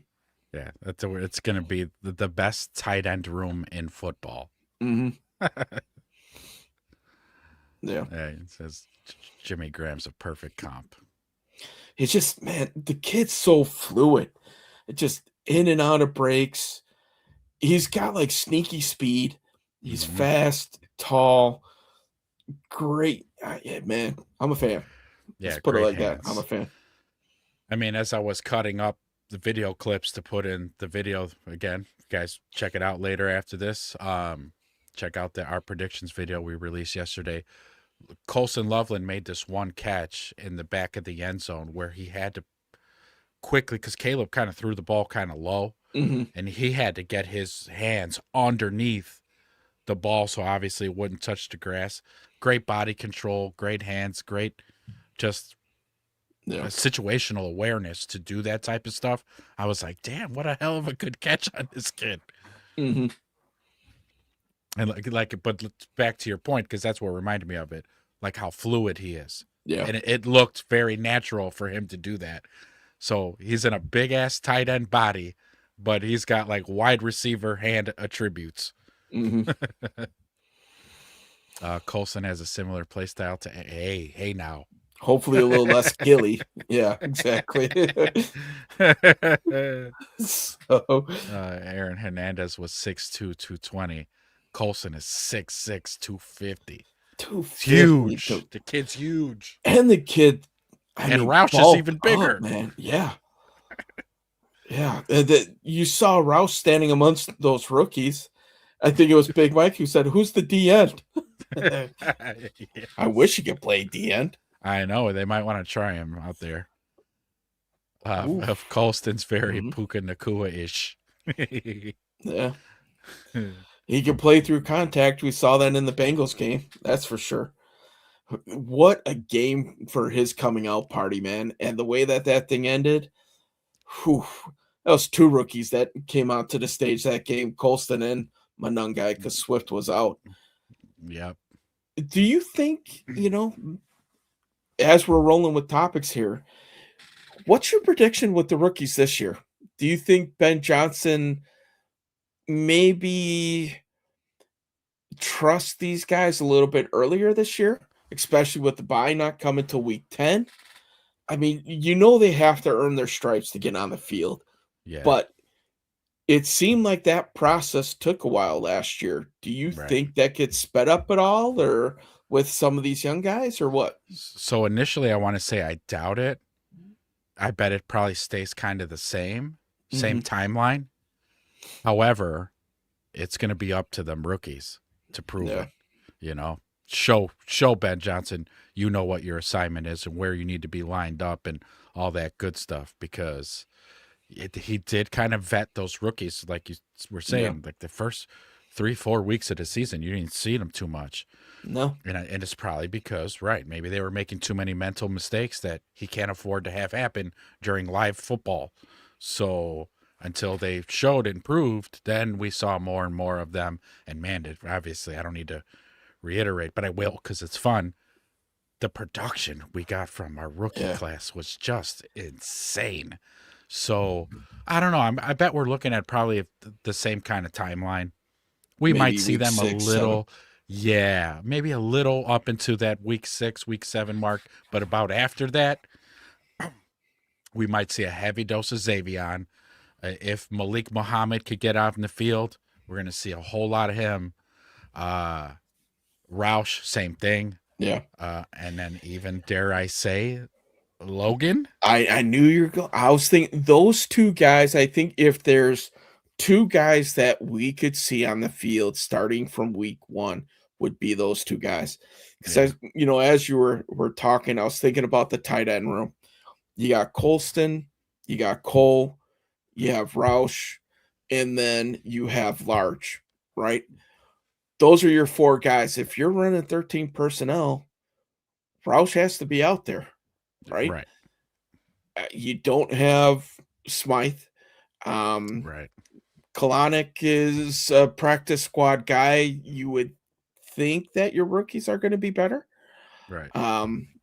Large might also fill in that fullback type of role, so you might not see as many offensive linemen in the backfield, which if you're going to hand the ball off to them, I'd rather hand it off to a tight end slash fullback hybrid versus an offensive lineman on the Every goal line. time. Yes. Just, sorry. I am truth, but I'm going to keep rehashing these because they stand out so much. But yeah, so I think I have a feeling we're going to see a couple of these guys. The wild card for me is going to be Xavier Thomas. Yeah. Like Big Mike said up there, no block, no rock, right? Yeah. But you have a guy that can run 4-2-3. How do you not try to figure something out? Have a small package for him that we see him. Ben Johnson is sitting there like a kid on Christmas with a shiny new toy. Yes. And it could be the same with Sam, right? Like, I'm sure Ben's all up in his feels right now, like, how am I going to use these guys? Right. Can he resist the urge to not use these guys? I don't know. We'll see. I mean, he probably thought that last season with Colston, yeah, Monangai, and Luther Burden. You probably thought the same thing. I can't wait to get these guys in the game, but either way, I mean, those rookies going into their year 2 now are going to be they're staples now. Yeah. Now they got tape. Now there's defenses know who you are. Now but the problem's going to be, and again, I love this about our offense because we do have so many dogs on this offense, is going to be opposing defenses. Who are you going to pick to try to stop? Go ahead. I dare you. You can't. You're going to, you know what? It ain't going to be Rome. Rome's not going to beat us. That's cool because we got Luther Burden, we got Xavier Thomas, we got Colson Loveland. Hell, we even got Cole Kmet. Okay, it ain't going to be Loveland. I don't care who it is who beats us. Colson Loveland's not beating us, so you shade him. Great. Again, all those names I just said, we still got them. So what are you going to do? Are you going to stop the run? Great, because we're going to line up in 13 personnel and throw it to our tight ends all over the yard. We're going to line up in 11, and now you have to guard Luther and Rome. Hopefully, they're both healthy. Man, yes. To answer this question, yes. Yes. I actually play video games to at least somehow act it out. I have visions of Luther Burden just burning people on skinny posts down the field or deep digs. Yes. Or flea flickers. Again, just the biggest question mark on this team's going to be that front four. On defense. Yep. That's really it. I am so confident in our head coach and our quarterback that it's just, I don't worry about it. I get excited and giddy about it, but I don't worry about it. When past decades, you're just worried. I was worried with Justin. I was worried with Mitch. And then all the other 30 quarterbacks that came before them. You're just worried. Like, our quarterback situation sucks. Our offense situation sucks. But our defense is good. Now it's 180 degrees different now. Now I'm excited about this offense, and I'm worried about our front four on defense. Yeah. Wow. It roast beef 100%. To Dean's point here, for any NFL team, your season and each game that you play always revolves around how your line plays. If your lines are not good, doesn't matter how many weapons you have. Yeah, and we saw that last year. Yeah. You can even take that season and you can look at the first 4 games where the offense seemed to struggle. But after that bye week and that offensive line started to gel and that run game started kicking in, that's where, the Bears went on, a 4-game win streak after that. And then that's what vaulted them. 3/5 of the line, offensive line, is going to return. Unfortunately, the 2 biggest positions at center and left tackle are changing out for you. So we'll have to see how that ends up shaking out. I do feel confident in the 2 centers that we have that they'll be able to take over. Dahlman was a good center, but what made him good was his intelligence. Both of these guys are in that same mold, right? Both are athletic. Both are a little bit undersized, but you have a couple very seasoned veteran guards sitting next to you. Possibly one of the best linemen in the NFL in Joe Tooney, if not the best lineman. Best interior lineman, I think we could say that for sure. Then you can definitely And say that. then left tackle is a big question. We'll see what happens there. But we know going forward after this year, if Trapillo stays on that same trajectory, we're going to be pretty good there. And then the defensive line. It's very obvious what the Bears are planning on doing here. They're attacking it as a whole and not necessarily relying on an individual. You know, the strength of its parts type of thing. So, what's up, Gav? Steve, welcome. Steve, welcome. Like, subscribe if you're new. Thanks for coming through. Mm-hmm. And I'm trying to figure out that avatar there. It's odd colors. Christian Watson is who it looks like to me, in a like an alternate yellow jersey. Or is that his? No, the helmet looks like Packers, but the jersey looks like North Dakota State to me. What fan base you from, Steve? Identify yourself. He's based off of that picture, man. I'm saying Packers. Okay. He's got What's up, GB Gav? in there. Yeah. But don't worry, Steve. Don't go nowhere. You're welcome here because Gav here is a Lions fan or Tennessee Titans fan. Depends. Yep.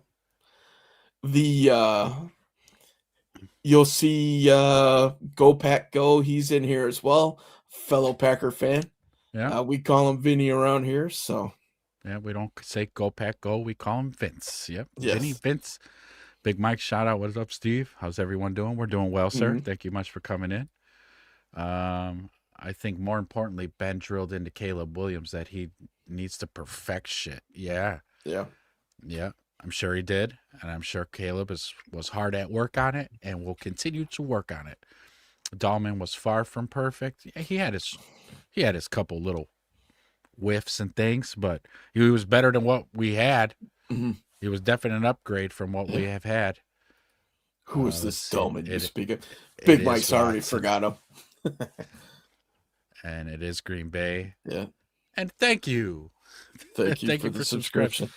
Oh, All he fans says, are welcome, but he says he knows Go Pack Go. Yeah, he's Okay. subbed to us. He's in here pretty regularly. He was in here earlier for real quick, wasn't he? I believe he so. He was in here earlier. FGB for life. Of course, that's going to come with the territory. You know, you're in behind enemy lines right now. You've seen True Pilgrim around too. Okay, True Pilgrim gets around. Yep. Can Vanderberg be a day one starter and produce? I'm going to say yeah. Just a real quick yes, I think so. Let's put it like this. If Vanderberg is a day one starter, you got to feel a little bit better about the defensive line. I'm not going to say you're going to feel great about it, but that means that they found something. Mm-hmm. He would have to replace a very grizzled veteran in Grady Jarrett, and he would have to show more athletic prowess than Dexter, right? So if he is a day one starter, it means one of two things. Either A, the dude really had improved, showed that coaching staff something, or B, we're really fucked in terms of depth on the defensive line because those two guys got replaced. So I wouldn't go that far, Wedge. I wouldn't say that means we're fucked. It just means he was better than Dexter and Grady Jarrett. And let's face it, Grady Jarrett is getting up there in years, and his get off isn't there. And Dexter never had a get off. So then they'd become the rotational pieces, and that's not terrible. You just go in, give Vanderberg a breather, and then after a couple downs, he comes right back in and he's back at it again. I wouldn't say we're screwed or look at, see, now we're doing we flipped. Now I'm half glass full. Full. Yeah. Did you see that picture of Vanderberg and Grady like high-fiving or shaking hands, just how much bigger the white rhino is than Oh, is he Grady bigger than him? Jarrett. Oh my god, yeah. Did not If you see take that. over the comments, I'll try to pull it up, but I Yeah, was all like, right. holy shit. Like it was All right. unreal. True says the one thing I'll give Poles is that he has improved the talent depth on the D line. Yeah, he's added a bunch. Hmm. He brought in some free agents, and then he drafted the White Rhino, and then undrafted kid that we both like, Lovely. What's his last name? Lovely. Lovelace, I want to say. Lovely. Lovelace. No, you're right. You're right. Yeah, Lovely. Yeah. So I mean that because I didn't watch tape, but I watched that kid's highlights, and he looks like a beast. So I mean, I agree with you, True. I agree with you, and he needs to because that defensive line again needs to be fixed. We need to that we Yeah. can't go into playing this whole season with this D line like that. That D line needs to be fixed. Big Mike, if he starts, I'm gonna have to trust Poles, and I'm not sure how I feel about that. Just let go. Just trust him. Okay, here we go. So check it out, dude. Oh yeah, so Like he's I a lot saw bigger this than him. picture, I was like, damn, Grady Jarrett's no small guy now. But he looks like a running back standing next to him almost, man. I was like, Yeah, holy damn. cow. So for him to be that much bigger than him and then have a way better get off, I'm telling you, Yeah. the kid's got a real shot. He's He's got the got a real tools. shot. Let's see, if he can pick it up and go from there. His get off is faster than Dexter's too, so Hmm. it gives me hope. Yes, sir. Yep. Let's see. Oh, that was three times. Go watch how good Jeffrey Simmons is for the Titans. He is insane for a defensive tackle. Jeffrey Simmons. 2 years ago, he almost wrecked that game until Captain Mayo threw us a gift out in the flat. Yeah. Yeah. Dexter is strictly a nose tackle. Yeah, and a slow one at that. That wasn't 2 years ago. That was 1 year ago, wasn't it? Did the Bears open against the Titans last year? Oh, that might be. You might be correct. Yeah. Okay. And yes, true. Yeah. Jared Loving. That's the guy. Yeah. Yeah. From Great tape. Wake Forest, right? Yeah. I mean, that dude was quick as all get out, too. So hopefully they could coach him up and see what happens. I have a feeling Loving might end up on the practice squad, but if he could develop into something, That's right. maybe a young Grady Jarrett type of thing. Yeah, just keep him in your back pocket then if Yeah. that's See what the happens. case. Absolutely. Yeah, he's a lot bigger than Grady Jarrett. Holy cow. Yeah. Let's see, roast beef. We've always needed that D tackle that's built like a gorilla, moves like a wide receiver. Which the kid, right, has those specs. Yeah. What was the first comment of the day, Matt, saying that in the short shuttle, he has a faster short shuttle than Justin Jefferson did. Than Justin Jefferson. What the hell? Like, this kid's Yeah. a freak. Yeah. None of our defensive tackles can move like that. Hmm. Otherwise, And we the would kid's have. strong as hell. What did he throw up? 35 reps on the bench when the His top RAS. in the draft was 37. What was his RAS? Was it a 10? Yeah, I like to say it was like a 9.96 or something like that, really close. But I can let you know for sure in a second. I could have sworn it was a 10. We drafted somebody who had a RAS score of 10. Yeah. Well, I mean, according to the RAS, this is the most athletic draft class in the NFL this year. And that was thrown out there several times. Georgia Tech. 999. Yeah. So 9 something across. yeah. That's almost a 10. Yeah. When I bring it up, it actually shows as a 10. So Brian Urlacher had a 10 RAS score. yeah, as well. So short shuttle 419, 494 in the 40, 35 bench reps, 9 feet 11 inches in the broad jump. Yeah, Yeah, the dude is explosive.